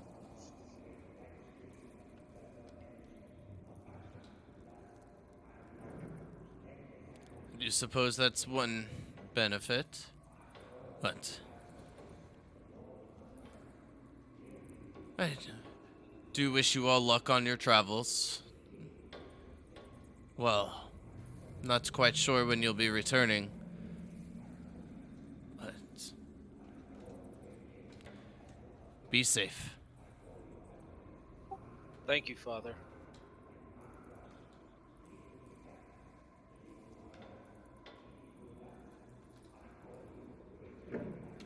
Well, then if there's nothing else, as each of you say your goodbyes and make your way out of the northern gate, finding yourself along the road, this time plans on heading to the south instead of north on the road. It is, as stated, a very,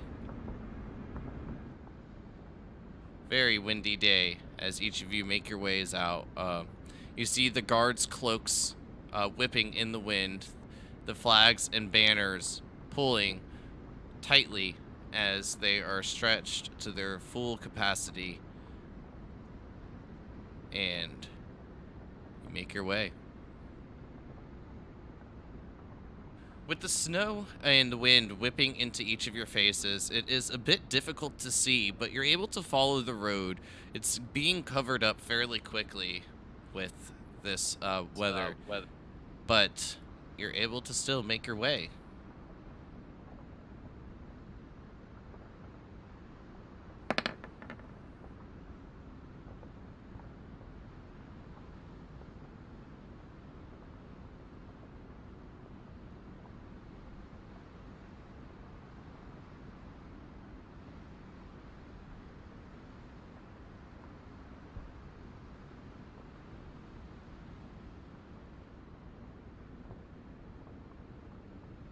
So, if there's nothing that you guys would like to discuss, we can just keep moving on.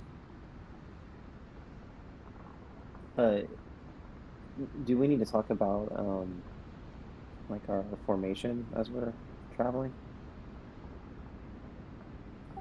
Didn't we? You have a marching order kind of set, but if there's anything like that wants to be changed.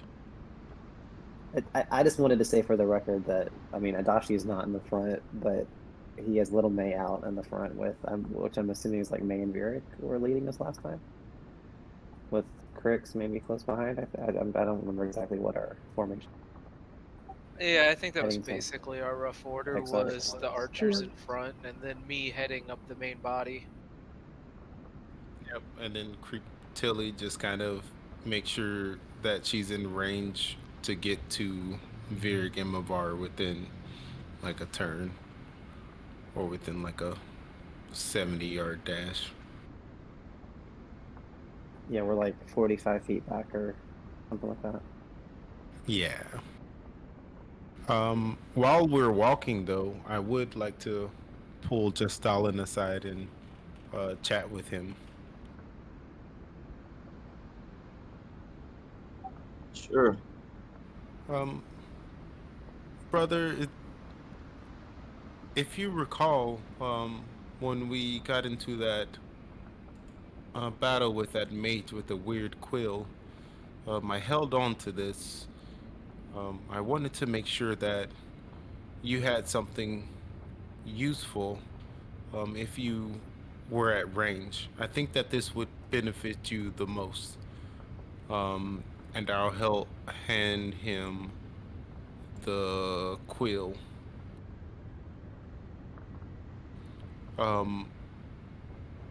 Adachi looked it over, and it seemed like it had a magical effect to where you could throw it and bring the quill back to you, and it also sprays ink. I'm not exactly sure how it works, but I'm sure in time you could figure it out, and it could be a valuable weapon for you.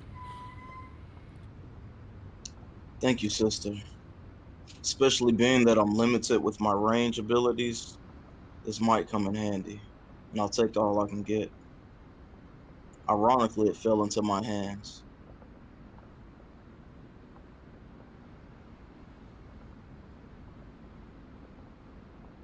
So just as an extra note, in case it needs to be said, with the long rest being completed, each of you will regain everything. Your HP, hit dice, spells that you've used, or used up, I should say. All of that good stuff. Get, like, everything back. Which, to be honest, I think other than like a little bit of spells for each of you, for those that use them, that's pretty much all that was needed after spending the amount of downtime in the stronghold, getting some short rest in.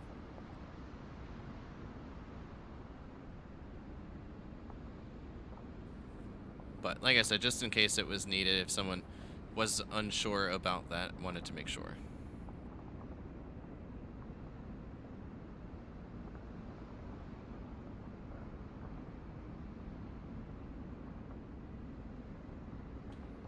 So, each of you continuing on after Cryptili and Justalin, like, fall back from each of you just a moment to have a brief conversation and then catching back up.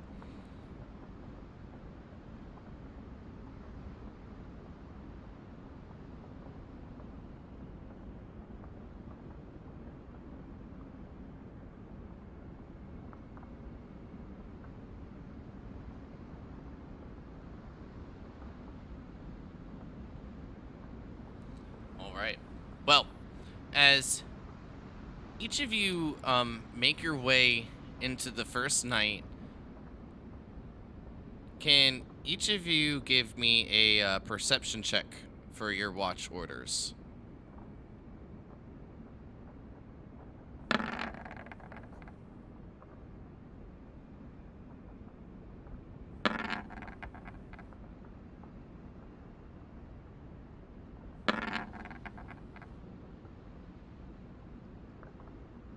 Okay.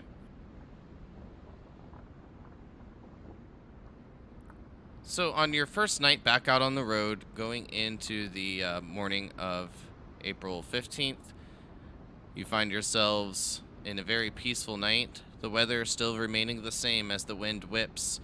The tents and the tent flaps kind of just whipping back and forth, giving a bit of an annoyance as you guys are trying to sleep, but you soon find yourself, after pushing through this weather and just being naturally tired, the sound not bothering you as much after laying your heads down.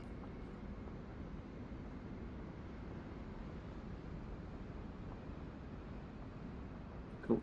But continuing on through April 15th, each of you find the day to be nice and easy. Just unfortunately, the weather still remaining the same. Sometimes changing directions, no longer whipping into your face, but then coming in from the east, then the west, then sometimes having the wind at your back, which is kind of nice, helps push you along a little bit, but then, shifting back up from the southern direction, it just does not seem to be letting up anytime soon. But once again, you find yourselves in a fairly peaceful night, moving into April 16th.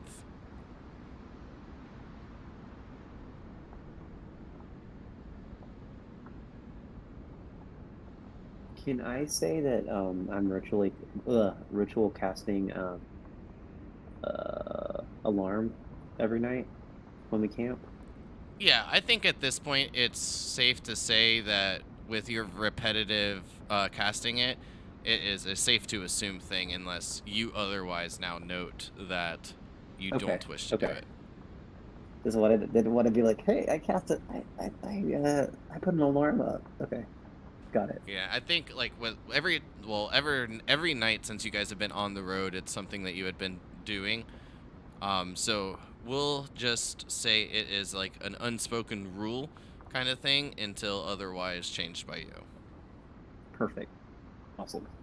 Thank you.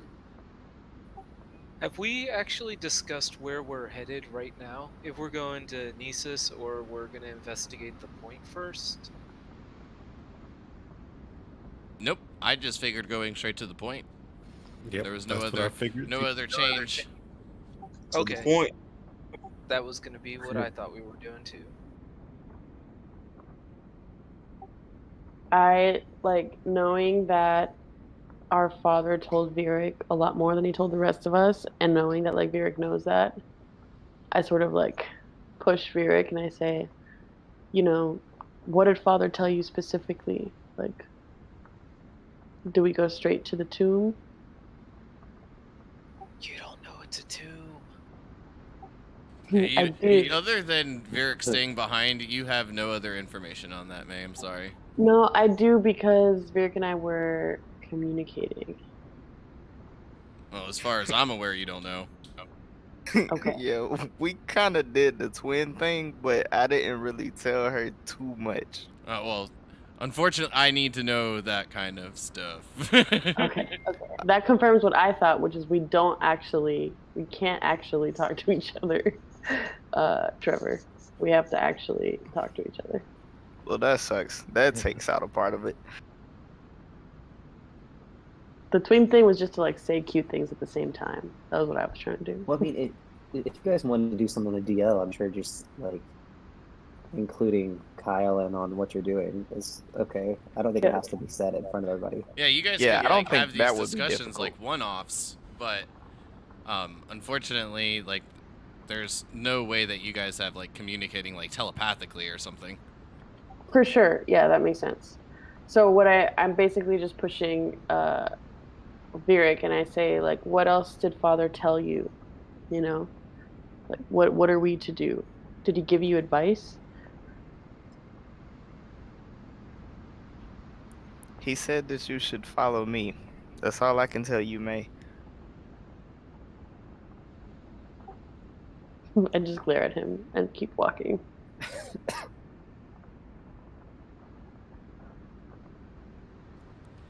At this point, can Adashi give me a perception check for Little May at advantage? Okay.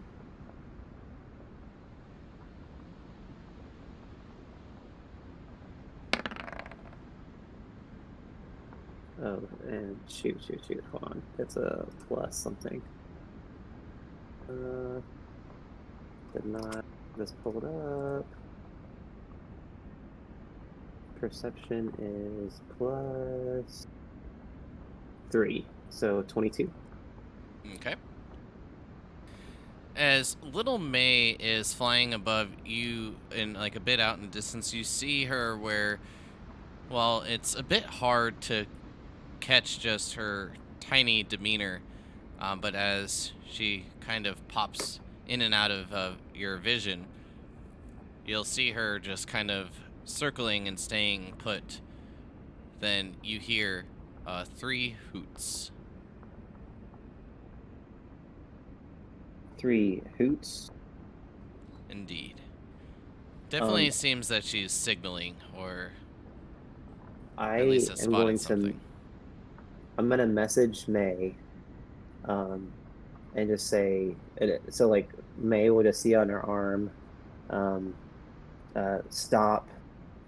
Little May's found something, and then so that's 6 seconds. I don't know if it's like I need to give you the time, but that's 6 seconds to cast the cantrip, and then I think it's another 6 seconds to like look through Little May's eyes.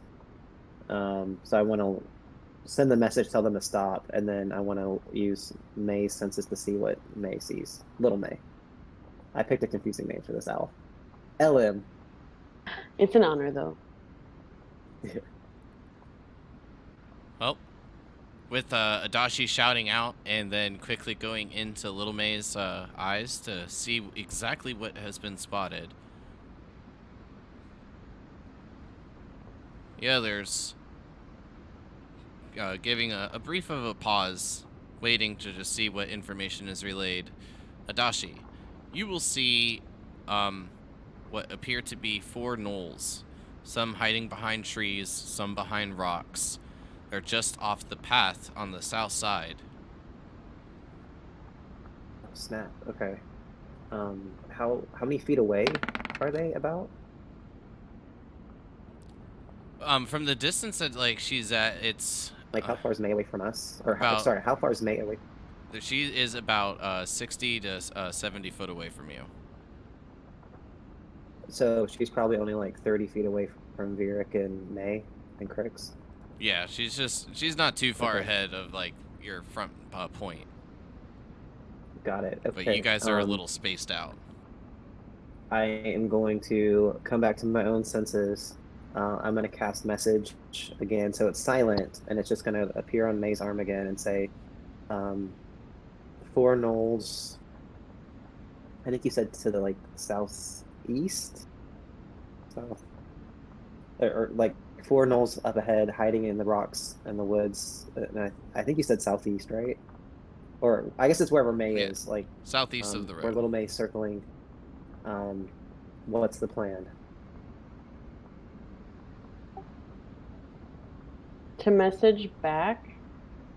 Am I able to message back? I don't think with message. But let me double check. Okay. think Well, that's just in the meantime, I look at Virik and I like put my finger over my mouth, kind of like being like, "Shh, quiet," and I like point up ahead and like put 4 fingers up. Oh yeah, you I- can reply. okay, and then I say, maybe we fall back to join the rest of the crew. And then you can, as a free action, I mean, you can respond back to me silently. Okay. I say, thanks, brother. Stop there. We'll pull back.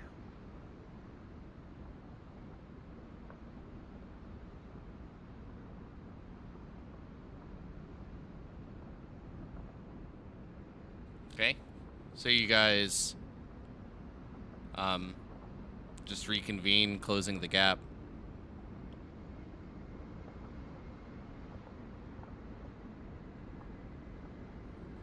What else? Adachi, if you're still looking through Little May's eyes, let me know.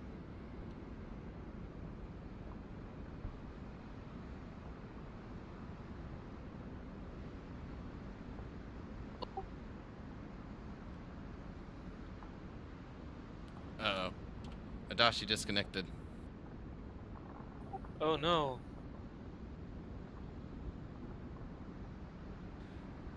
Alright, so then with that, while we wait for him to jump back in, you guys have been given the information. We'll say for now, Little May is still hovering in that spot, making sure that there are no movements or changes. And then if any are, they will be relayed.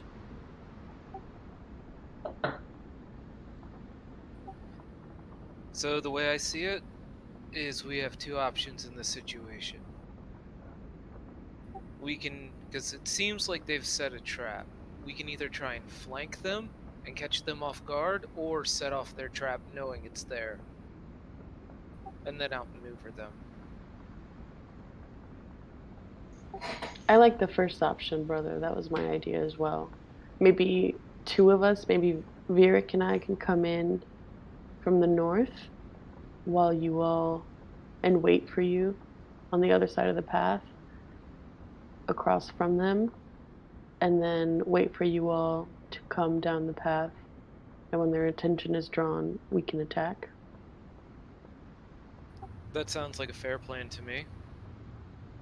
Yes, and I don't mind taking a few shots at them off of the path.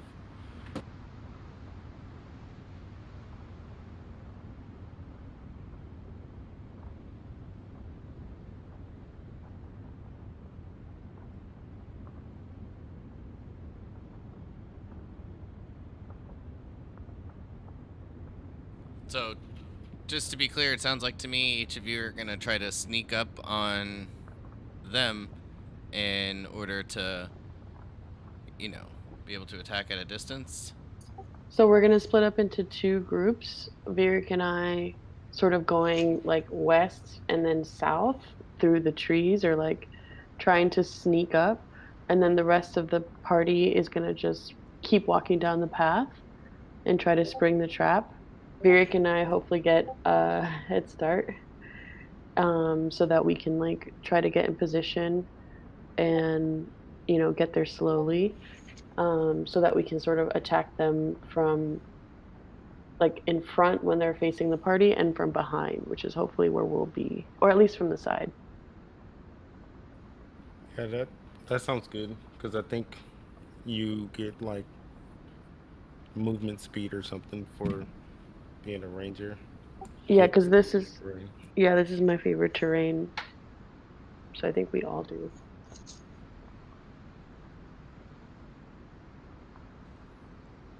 So, with that plan in mind,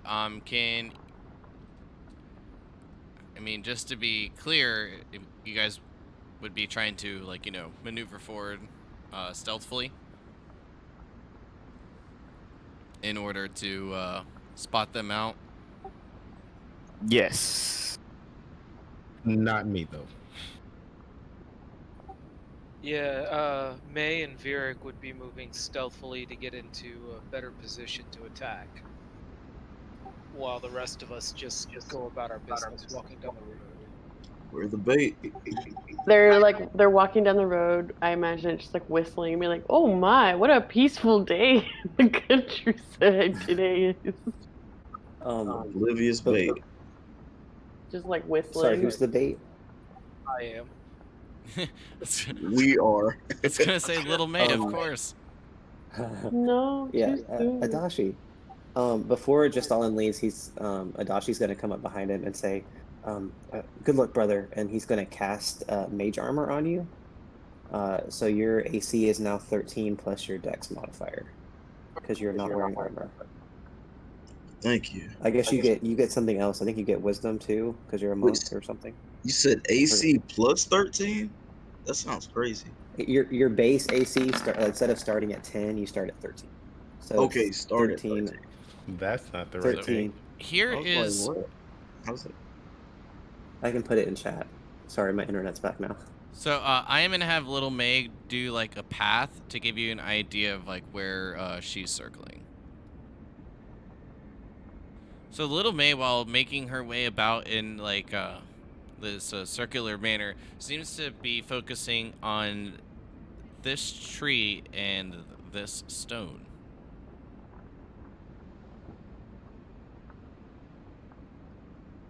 It was this stone? Yes. Yes, that one.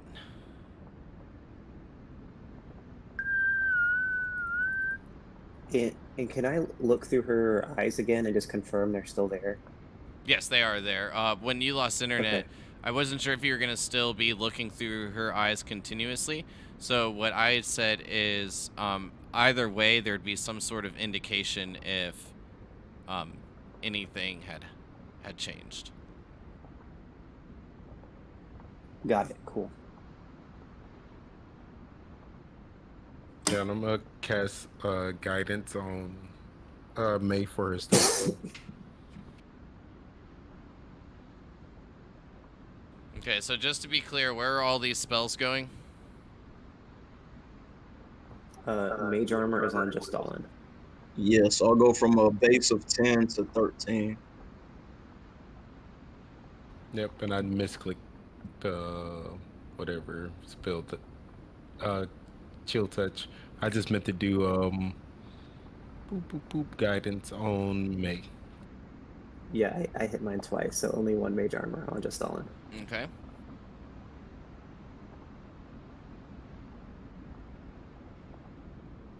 Yeah, I just added 3 as a magic bonus. So I went from 17 to 20 with my AC. Yeah, I realized that spell would be really good for you. Thank you, sir.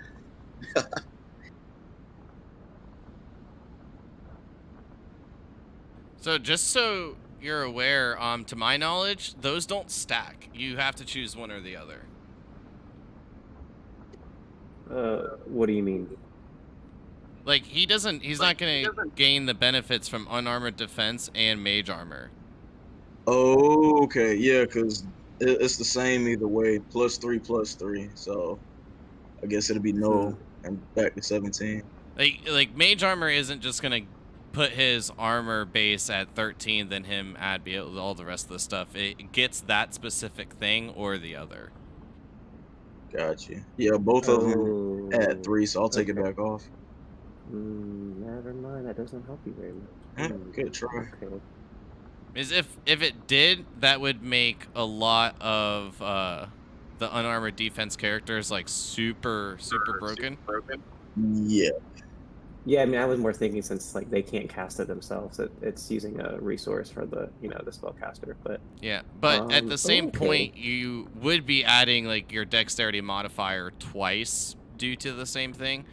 Well, for him in particular, but I think that's why. But I'm looking it up, and that's what I'm finding as well.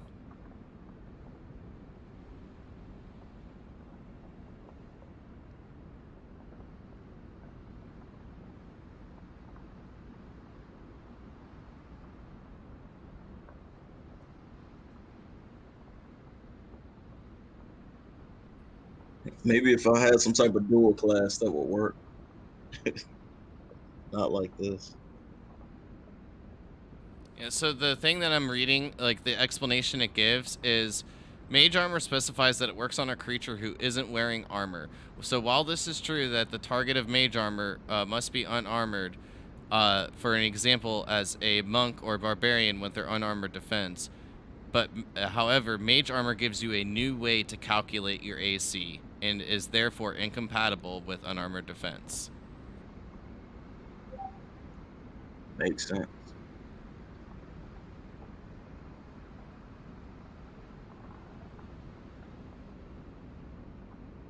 So, good idea, but unfortunately, while that spell's still using a resource, I think it's supposed to still just be mainly for you.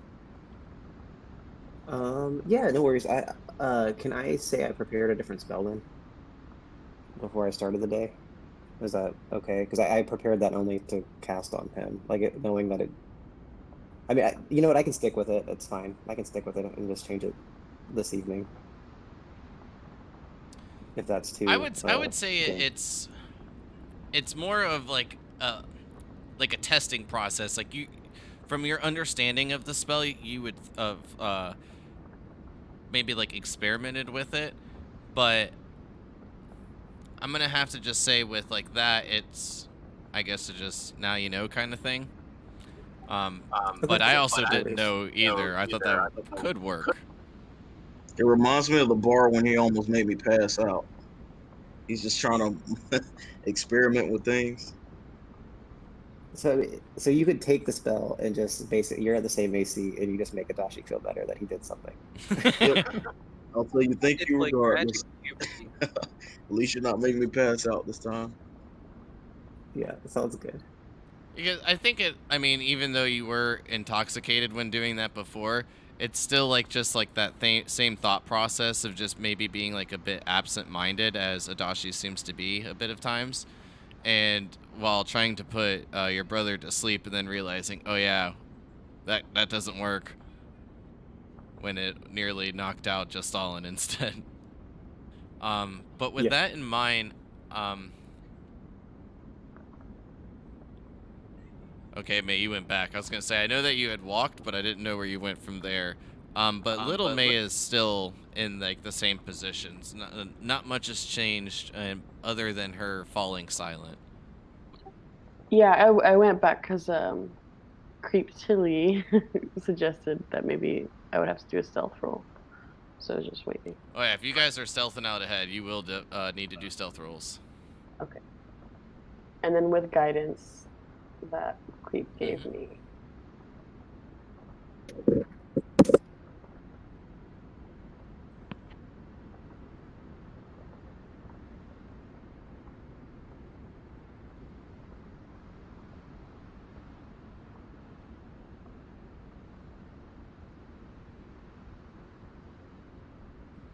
On a side note, Adachi, we are playing in a homebrew world. Now that you know this information, maybe you make a new spell that does work with unarmored defense.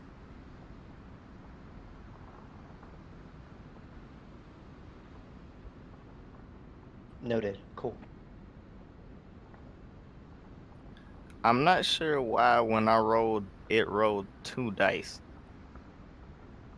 My assumption right off the rip is your armor and being at disadvantage for stealth checks. Ah, okay. Are you wearing chainmail? Let me check. Because I think chainmail does that. Yeah, I'm wearing scale mail. Yeah, I have leather. Any I have heavy leather armor armor. basically imposes disadvantage on stealth checks, which is usually my assumption on why Creptilli lets you all stealth ahead. So, because she feels as if she'll just give away a position quite easily.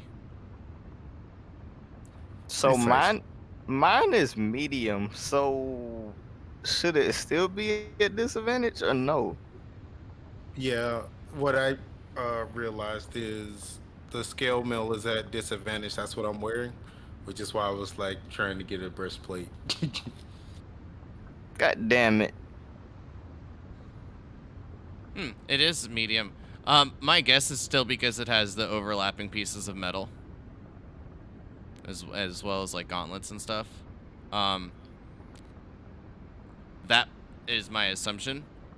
But yeah, unfortunately, that's where it's coming from, is from your equipment. God dang it! If I would have known that, I would have tried to get light armor. Do you not get advantage for stealthing though? So it should cancel out. He just has Um, a high modifier for it. Yeah.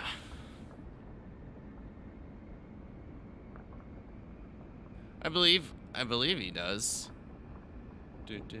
Just No, so for favored terrain, a ranger gets can stealth at a normal pace, so a normal speed, can like be fully stealth if you're alone. yeah, it's just movement from what I'm seeing as well. But your rolls are noted. Wherever you're maneuvering about, go ahead and begin to do your thing.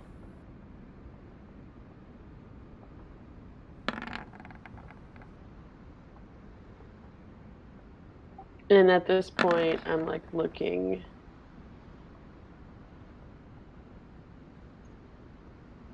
That's to pretend like I don't know they're there.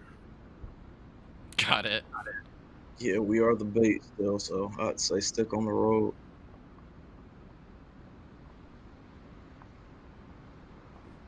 Well, as each of you are moving forward, at this point, can each of you give me a perception check? All of yours will be at advantage.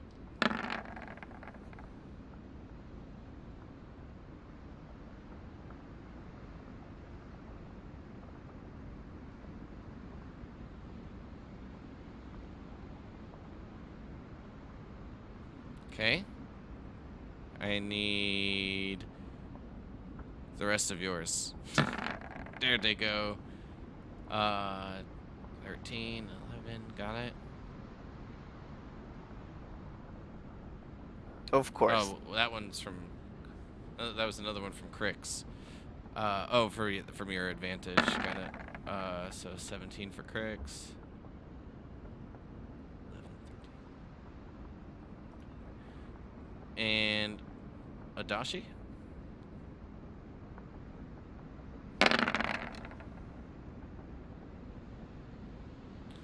That's pretty suiting.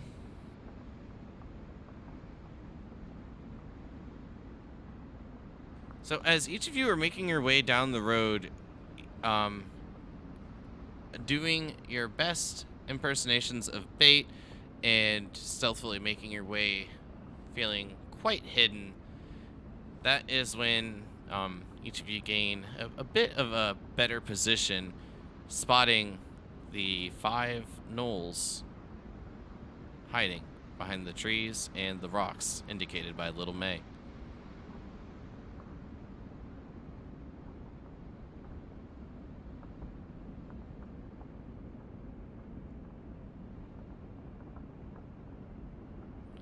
They're peeking around the trees, but they don't seem to have noticed you noticing them, and are just peeking around.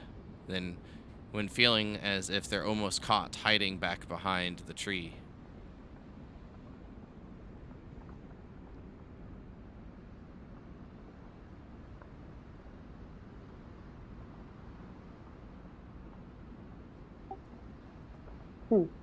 Maybe they're not a threat.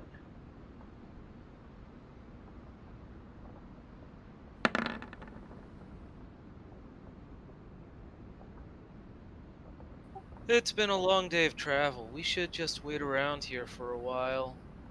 Regain our strength. We're so weak right now.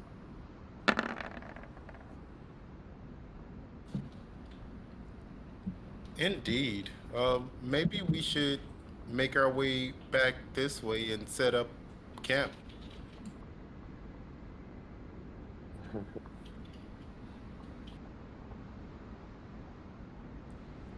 as you all begin to mention, you see this one a little bit darker in the color of its fur, the others being a bit more of an amber, reddish color to their fur, this one being a bit gray and matted, stands forth and then begins barking and seeming to point and gesture his javelin at each of you.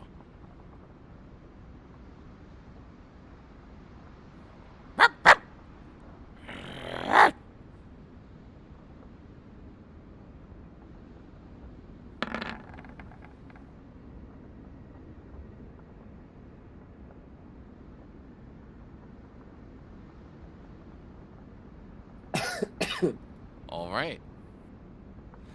So, then with that, as it begins barking at you, Greptilli, you extend your hand, and this necrotic energy flows out as it strikes directly to the chest of this gnoll. It lets out a bit of a yelp.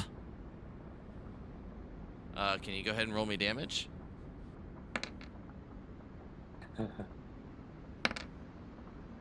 Oh, that's uneventful.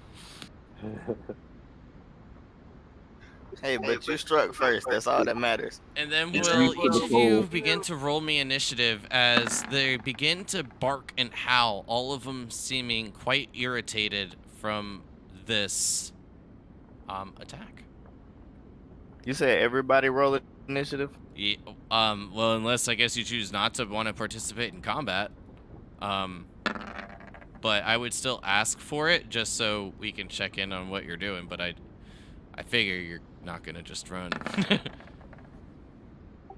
I forgot to Dang. target myself with a 15 for initiative. Sorry, it's been a while. Yeah, Just- I did too, and I got a 23. Yep, just re-roll them, targeting yourself, and then you all should be able to just change it. I'm clicking on my token, but it's not targeting for some reason. Maybe, hold on, never mind. Select move.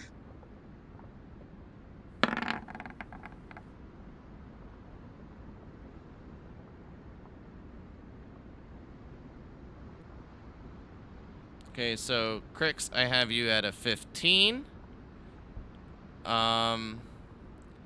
May double checking is a 17, and then Vieric for a 23.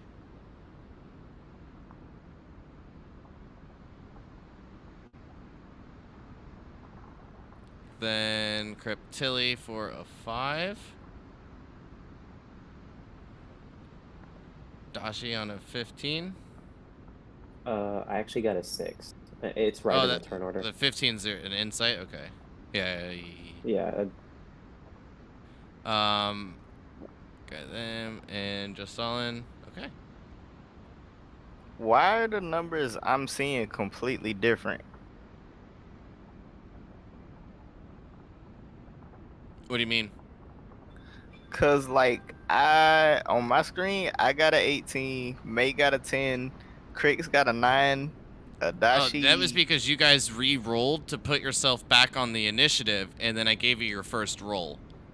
So the numbers I was saying, like the 23 for you, for an example, was because the first thing you rolled was the 23, but you didn't select your token. So the next time when you rolled again, adding it, I just changed the number for you. Okay, sorry, I'm dumb. I was like, what are you talking about? I was like, this would be the most interesting thing if you're getting totally different things on your screen. Yeah, But sorry about that. That makes more sense now.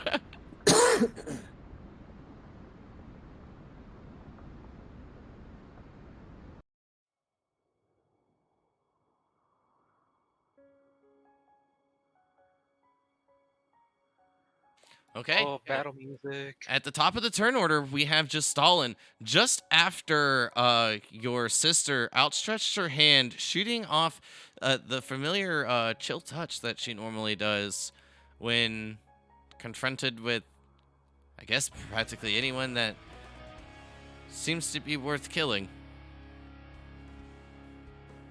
Of course, her not doing this, to your knowledge, any person in like a tavern. To your knowledge. Yeah, like I said, to your knowledge.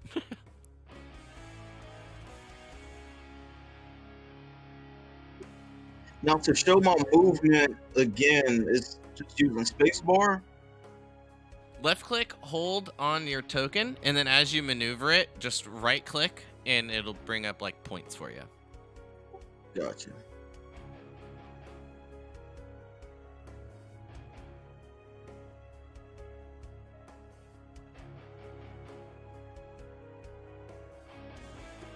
All right, that was so weird because I was in my bed. That was terrible.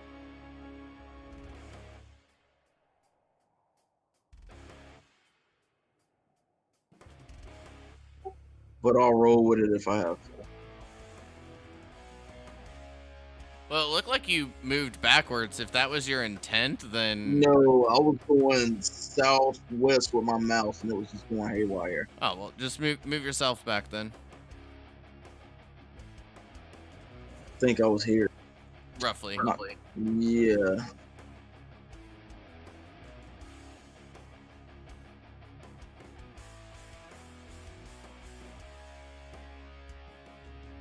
Yeah, for some reason this isn't working for me, so I'll just measure it out.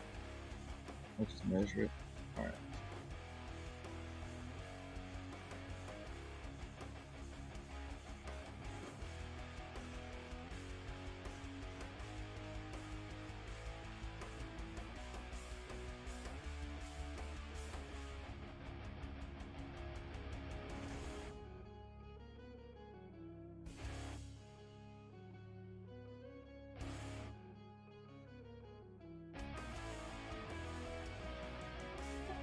And I'll just throw a dart at the node closest to me.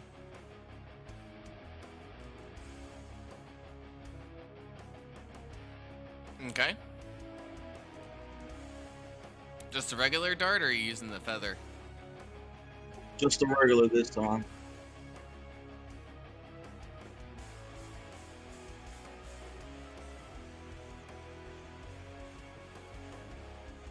All right, you have to give me the attack roll first. To hit.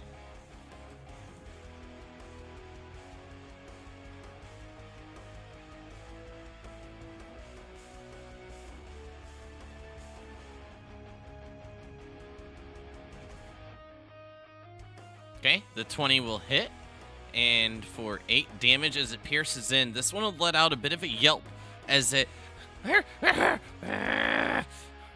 and like its eyes become set on you, Justalin. Fine by me. But yeah, I need a mouse pad. I'll end my turn with that one. Varric.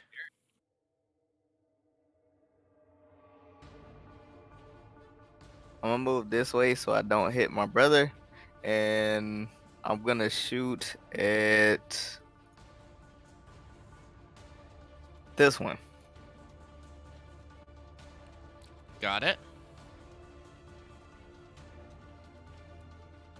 Give me 1 second. My acting up.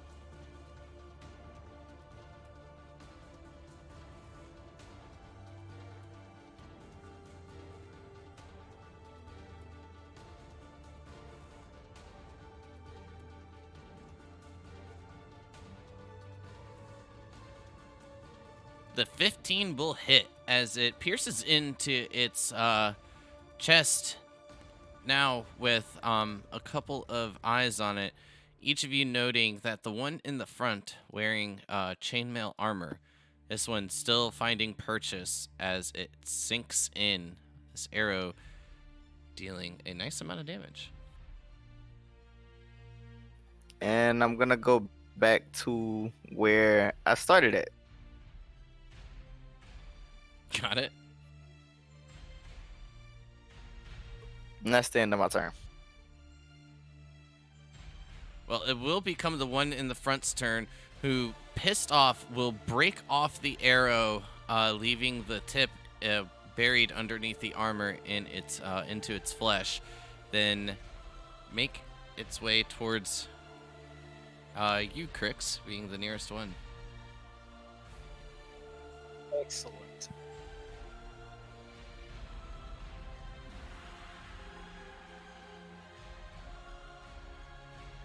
So as it makes its way, you see it throw down the javelin into the snow as it becomes buried, and then reaching on its back where you see a hilt, and then very known to you, you'll see this gnoll pull out a glaive. My eyes are gonna light up with excitement.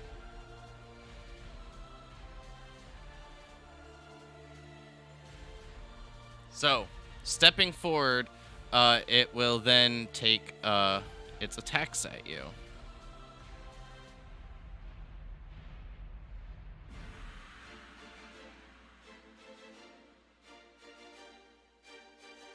First swing, as it kind of steps into the snow, losing its footing a bit, is for a 13 to hit. That does not hit. The second one, bringing it back on the back swing for a 17. That one does hit. And as it slashes into your abdomen, as it pulls it back across, you feel the warmth of your blood begin to trickle down your stomach a bit, wound being a little deep as it deals 12 damage to you.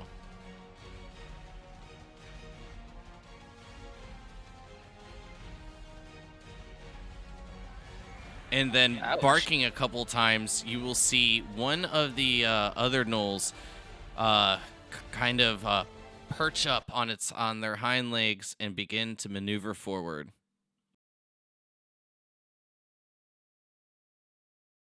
May, it's your turn.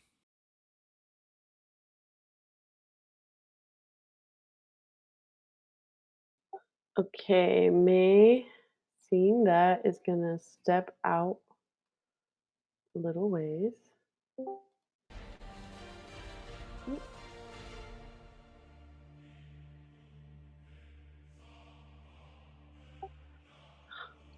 I don't know what's happening with roll 20, but it's not letting me move my token. I'd like to move. Do you have the like, select thing on for your tool? yeah, but the whole little that whole little rectangle is like halfway off my screen.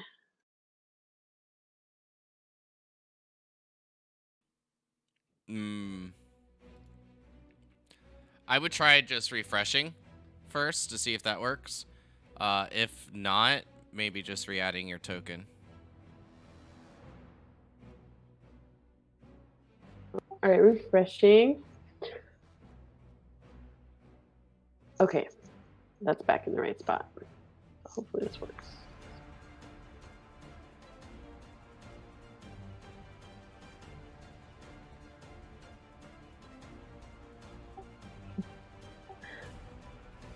Many technical difficulties today. That's just roll 20. Boom. There okay. was a new update, and every time there's like a patch, there's always a little bit of problems here and there. But they seem to be at least fairly quickly fixed. Yeah, we're back. And I'm going to attack with my longbow. Got it. Which one are you attacking? Just to make sure. Got it.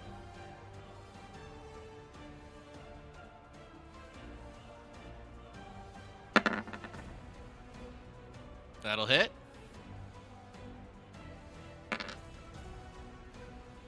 Nice.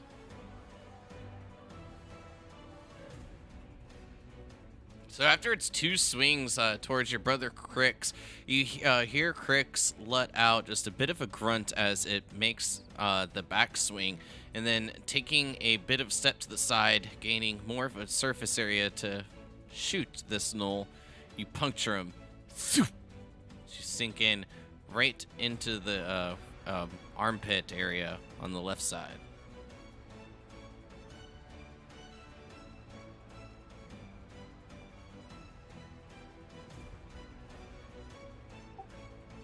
And that is it. I will stay there.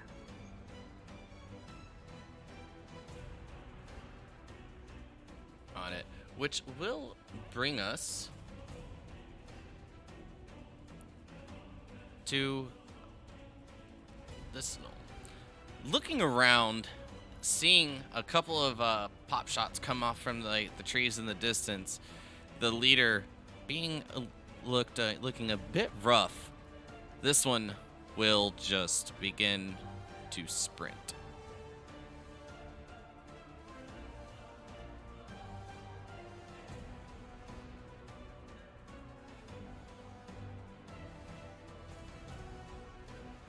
Making its way there as each of you see this knoll just cross the road area, making its way from one area of the snow to the other. Crix, it's your turn.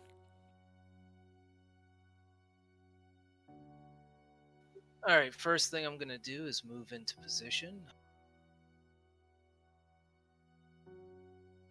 Move right down here. Then I'm going to use my bonus action to summon my shadow.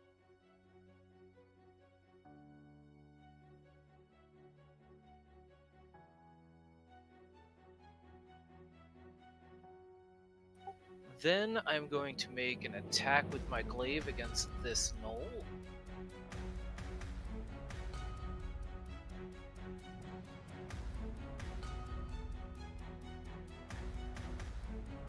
Okay. Ooh, good job. The 23 hits, replacing that natural 1. That's the wrong damage.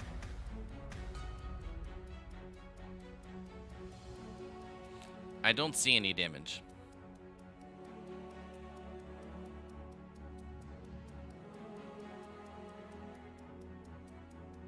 So why is it not coming over?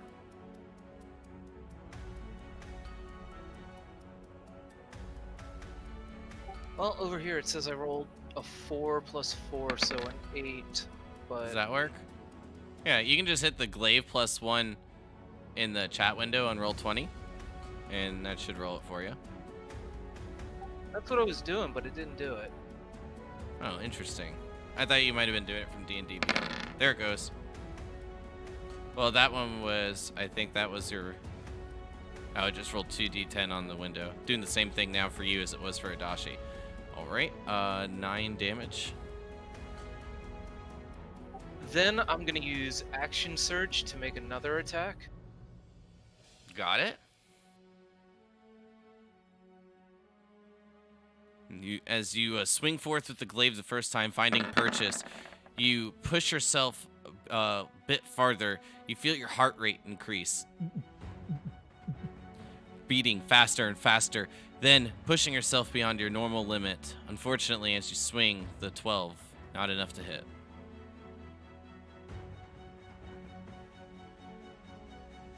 With that, I will end my turn.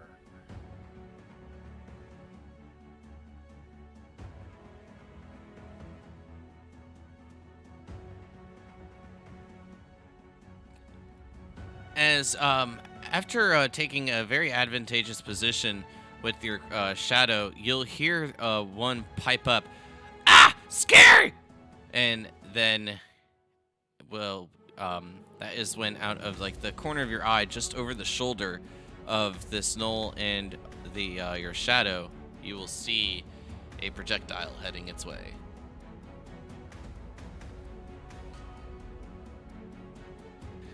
And being quite scared and just chucking this javelin quite nervously, it will just hit the snow, plunging in, finding itself completely buried, vanishing from sight as it then just begins running forward and pushing down into the snow looking for the javelin. Adachi. Okay, I'm going to move back 30. Let's see. Failure, sorry.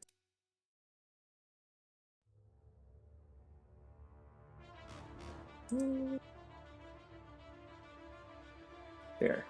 So I'm going to move back 30 feet. I have a shield out and one hand free to cast spells. I'm going to call a firebolt to my hand, but wait. and then I'm gonna basically hold my prepare spell to cast when Little May gets in range to give me the help action on big guy over here. So then Little May has a 40-foot fly speed. So I'm just assuming Little Same May initiative. is acting on, yeah. So I'm gonna move 25 feet to here. And that's gonna set off my ready to action. So I'm gonna firebolt twice to see what happens. And then roll damage, of course. That's weird. Both I rolled the same 214s? at 18. And I will re-roll the damage because does that hit an 18? Yes. Okay. An 18 does indeed hit. I'm just gonna roll a d10 because I did something weird. For 9 damage, Okay. and then Little May's gonna continue. They moved 25 feet, so she's gonna move closer to me. Actually, she's gonna go 1, 2, 3, 4. Oh, sorry, 15 feet. Gonna go 15 feet that way. And the owl has flyby, so it doesn't provoke an attack of opportunity. And that's my turn. Got it. Oh, sorry. Could I did want to roll an insight on my turn, because it was trying to tell us something. Like, I rolled a 15 earlier, but I can re-roll just since I didn't do that right on my turn. Can I roll an insight as a free action to see what was it trying to do when it yelled at us initially? Yeah, you can. Or is it like a full round? You can. Okay, I would just prefer, like, if you're gonna make like those kind of rolls, like when you made the insight earlier, just letting me know then, like, what it was for. Oh yeah, I actually hit it by mistake. Like I was thinking to myself, I But wanted to roll an insight on This my it turn. like these but these normally are like do take like your full action. Oh, okay, I won't do it then. Okay, I thought you yeah, were no worries. asking from before. No, I thought it was. I meant to do it on my. If it was, I wasn't sure if that's like a free action you can do, or if it like is a full round action. I wasn't gonna do it if it was a full round action. So, that answers my question. Cool. Okay, so I'm done. Cryptilli. I'm gonna move forward with Crix. And I'm gonna give it a nice little shank.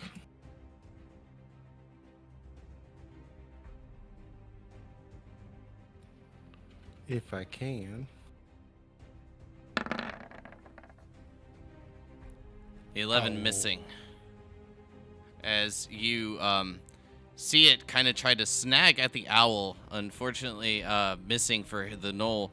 The owl just avoiding its grasp, but causing a bit of a distraction as the firebolt hits. You move in for an attack. Unfortunately, it's able to parry and prevent you from finding a target. Yep, and that's it for my turn.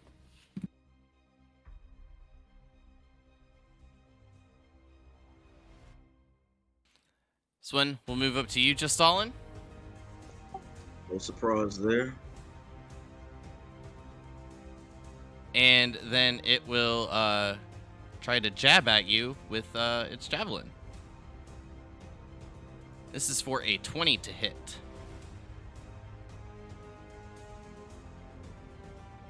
Thrusting forward at you, piercing into your skin, the javelin will deal 6 damage to you as it punctures, piercing you, and then pulling it back out, leaving you with a nice wound in your leg.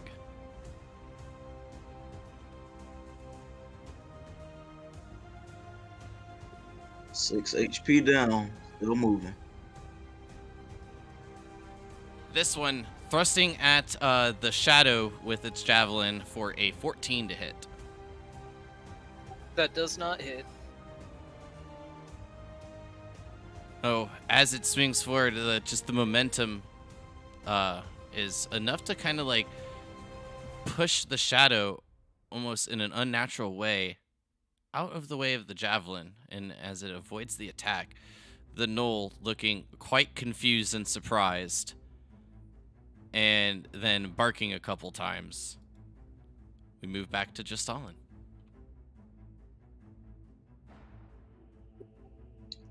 Well, this no pissed me off, so I'm going all out. I'll use my flurry of blows.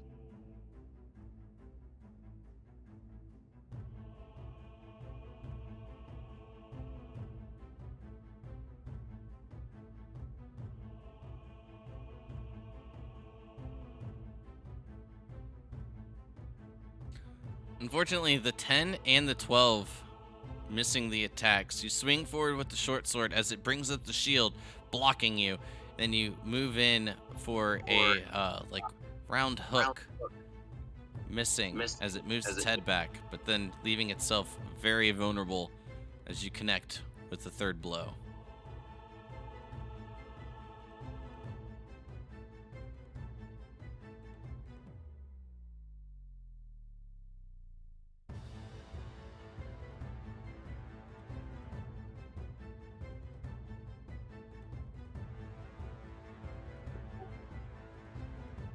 That should have popped up. Let me double check.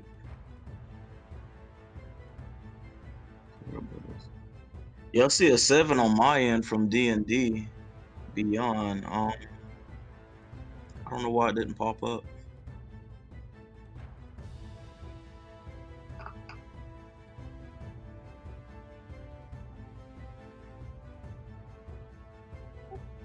Mhm. I mean, I can see what you're rolling in D&D Beyond. Oh, okay, okay. So should I do one hit at a time with the damage to make everything pop So up on here? only one of your attacks is actually a hit. The 10 and the 12, last one. but Yeah. the both missing. The 23. So your first flurry of blows damage was the 7, and then the next one I see you that you rolled trying to get it to go through, which it didn't, was a 6. Gotcha.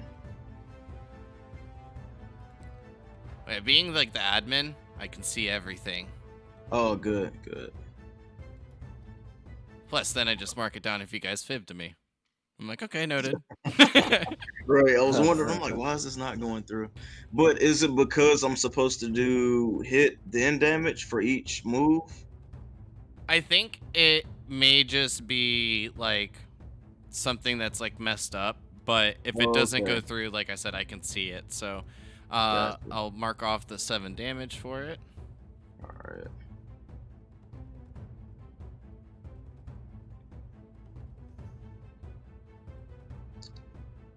And let's see. I definitely need to move right now. Step away, you can probably disengage. I'm gonna use disengage right now, so I'll use another cow point and make some distance.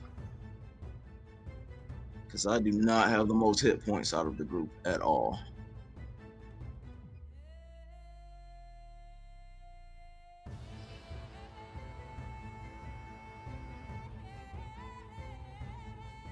So I'm trying to see like if you, I don't think that you need to do that.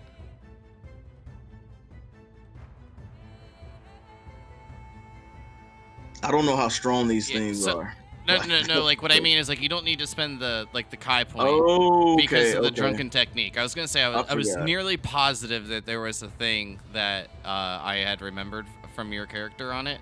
That's right. But that's when right. when you use the flurry of blows, you gain the benefit of the disengage action, and your walking Okay. speed increases, so you don't have to like spend anything. I don't have else. to worry about getting nailed. That's true. That's like a little side perk. I'm glad you brought that up. Yeah, That'll save me a basically, cow like point. what it gives you the ability to do is come in, hit him with a couple shots, pop, pop, pop, and then back away. And then back away. Got you.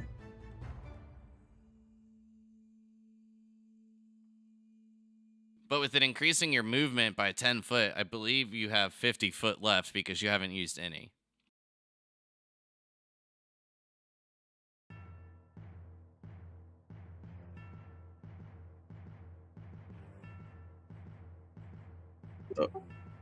It sucks I missed all my moves, but I'll make do with that.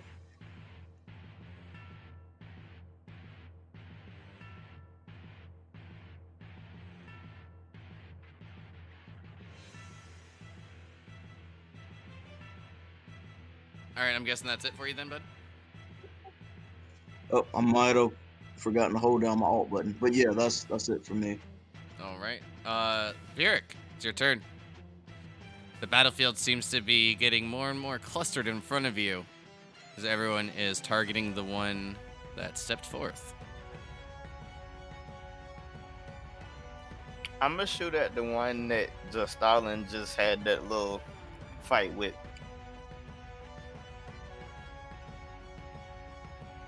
All I'm right. gonna shoot at that one.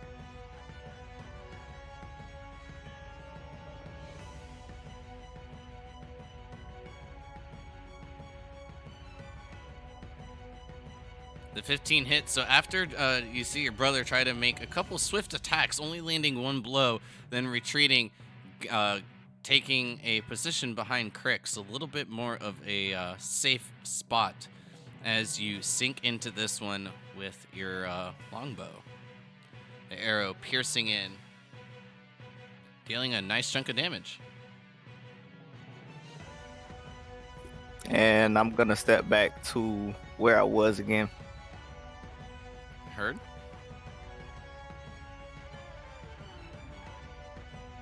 And that's gonna be the end of my turn. My bad. Oh, you're good. This one will, in front of you, Crix, will attempt to do the same things. Seeing the shadow at its back, it will just refocus on you and say, "That not work."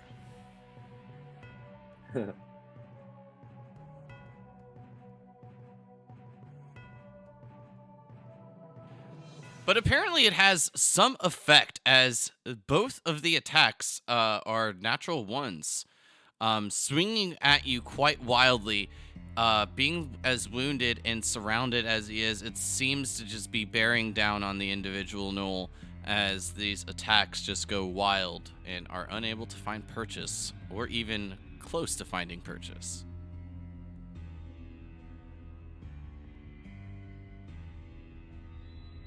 Letting out a bit of a howl once more. It will then move to May's turn.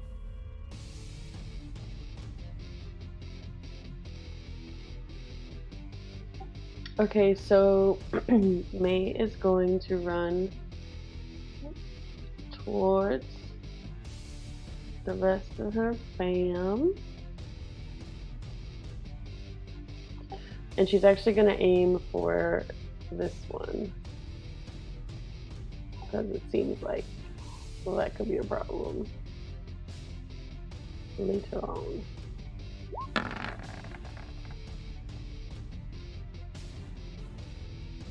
$19 will hit.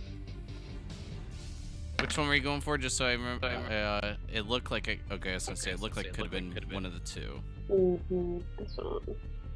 I figured I couldn't hit this one. A lot of obstacles. I mean, good thing to note. I mean, things are definitely obstructing your line of sight. May be a bit more difficult, but you and Vieric are both well-rounded rangers. It doesn't seem that there's much of a shot that you can't make at this point. Nice. As yet another arrow pierces into this one. This one, for the first time it's taken damage, you'll see it a bit frustrated as the one below it will then strike at Crix's shadow.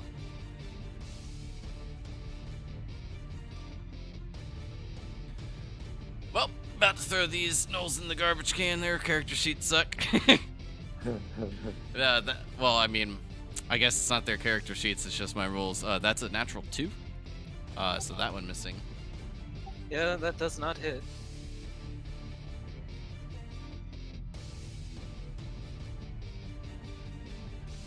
Anything else for your turn, May? Nope, that's the end of my turn.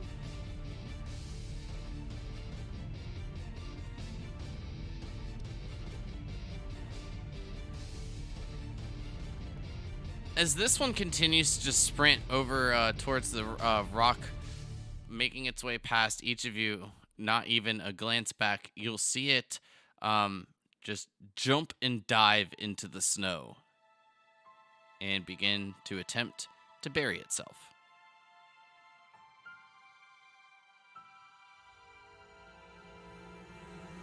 Crix.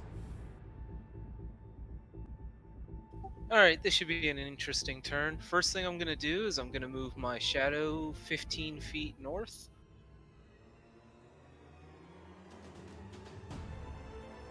Which should provoke an opportunity attack from that knoll to the south.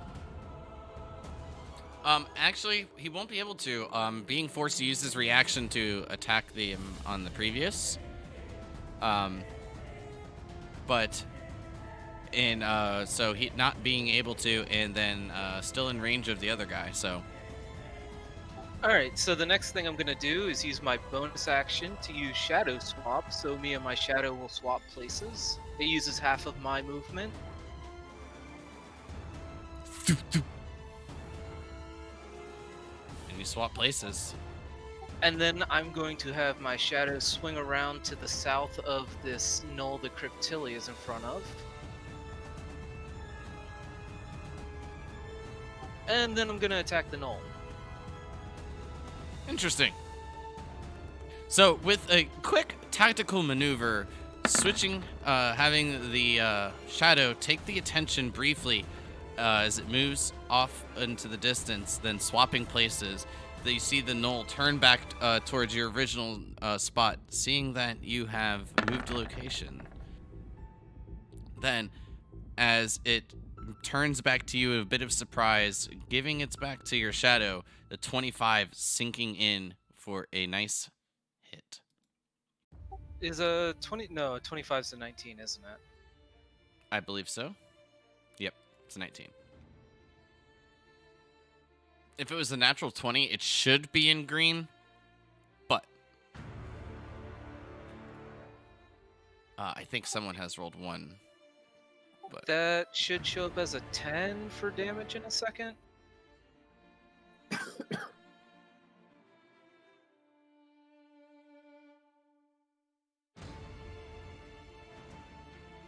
I mean, like I said, I see it, but for whatever reason, the attacks are going through, it seems kind of nicely, but the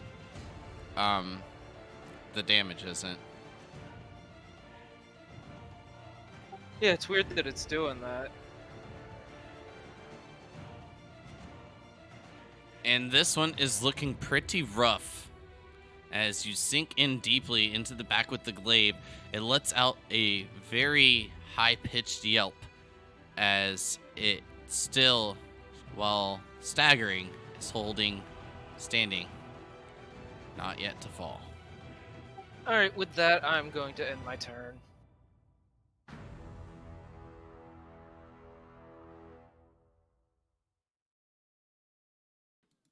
This one will step forth and attempt to hit you, Crix, with its javelin. It's for an 18 to hit as it thrusts forward towards you, That does hit. dealing a total of 5 damage as it punctures into you, piercing into your leg, and then pulling the javelin out. Well, that stings a little bit. Adachi. Okay, so Adachi is still pretty curious about what that knoll was trying to say. So I'm gonna see if I can somehow keep it alive so we can ask it questions. So I'm gonna cast Sleep on that whole area, like right here.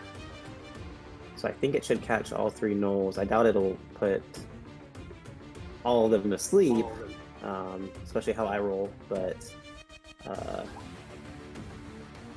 I was like, please don't put me to sleep again. Yeah, Not I think now. you're out of it. Yeah, after the ping, I think I'm good. So it's 20 foot. What I will have you just put Little May where you want to cast it. And Here, I guess I can make a shape real fast, I guess. there you go. Just put Little May there. Oh, where I want to. I hear you. Yep, I hear you. Nope. Oh, we can check that out. I guess like Shaw? Because I don't want to catch just Stalin. Now that I know that he's affected by it. Got it. So with the 26, I believe, Crix, your shadow can be affected by this, can't it? No. No? I just know that it has an HP, which is why I was asking. Yeah, Yeah. I don't think it's a creature, technically. Just double checking. Yeah, technically it's classified as an object, so if it doesn't say that you can target, like if it says whatever creature, it doesn't affect it. But Shatter works on it. Oh, that's interesting. Okay, well then at this point, I believe both Crix and Creptilli don't have anything to worry about. So then we move on to the next. Did that put some of them to sleep? Yep, it puts two of them to sleep. The one surrounded by your sister in the shadow, and then the one directly beside Crix as well. Nice. Okay. And then Adashi's gonna yell out and say, "Keep them alive! I think we can get information from them." And then, yeah, I guess that's my turn. May is going to just kind of, little May is gonna, I forget where I had it. I think she was over here somewhere. So she's just gonna kind of move. Oh, was it there? Yeah, just a little bit back, not too far. 20 feet. Oh gosh, what's happening? 20 feet.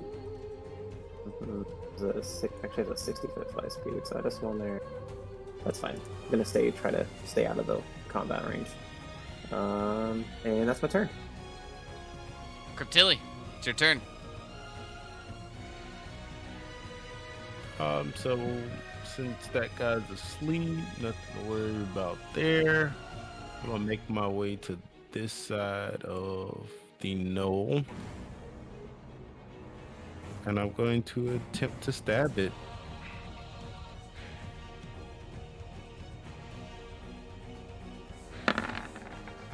Take this, 21 will hit. Nice. Nice. Minimum damage. So you You know, pierce the into second finding one. a open spot. As it misses blocking with the shield, you pierce into hitting its bicep as the blade pierces through, and then pull it back out. Yeah, it's my first time using this new rapier, so I'm just trying to feel it out.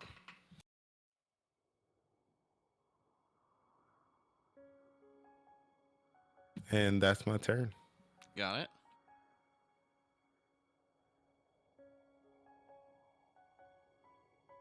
So as this one is making its way over, it will huck its or chuck its javelin at you, Justalin.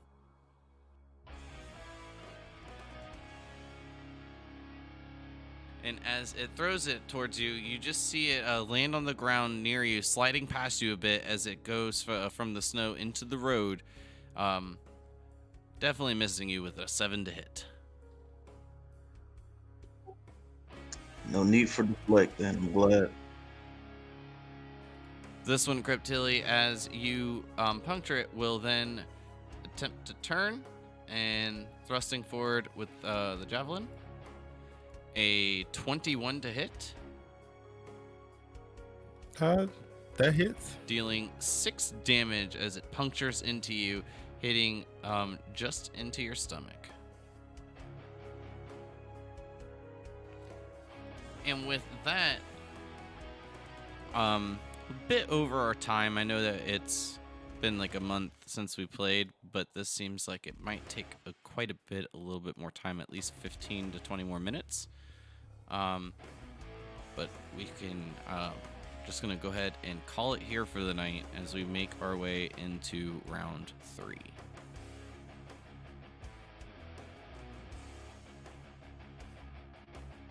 Awesome.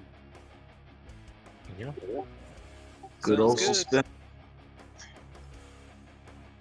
So with that, as Adachi knocks two of them unconscious using the sleep spell and communicates to attempting and at least to leave one alive, if you all would grace it so, there are still a couple posing a threat. One seems to have nothing or want to have nothing to do with this, as it's run away and begun to hide itself as it buried itself into the snow. But ending our game here just as we make it into April 16th, a little early into the morning, near 10 a.m.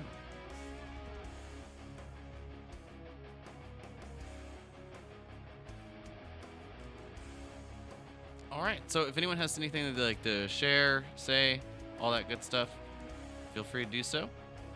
If not,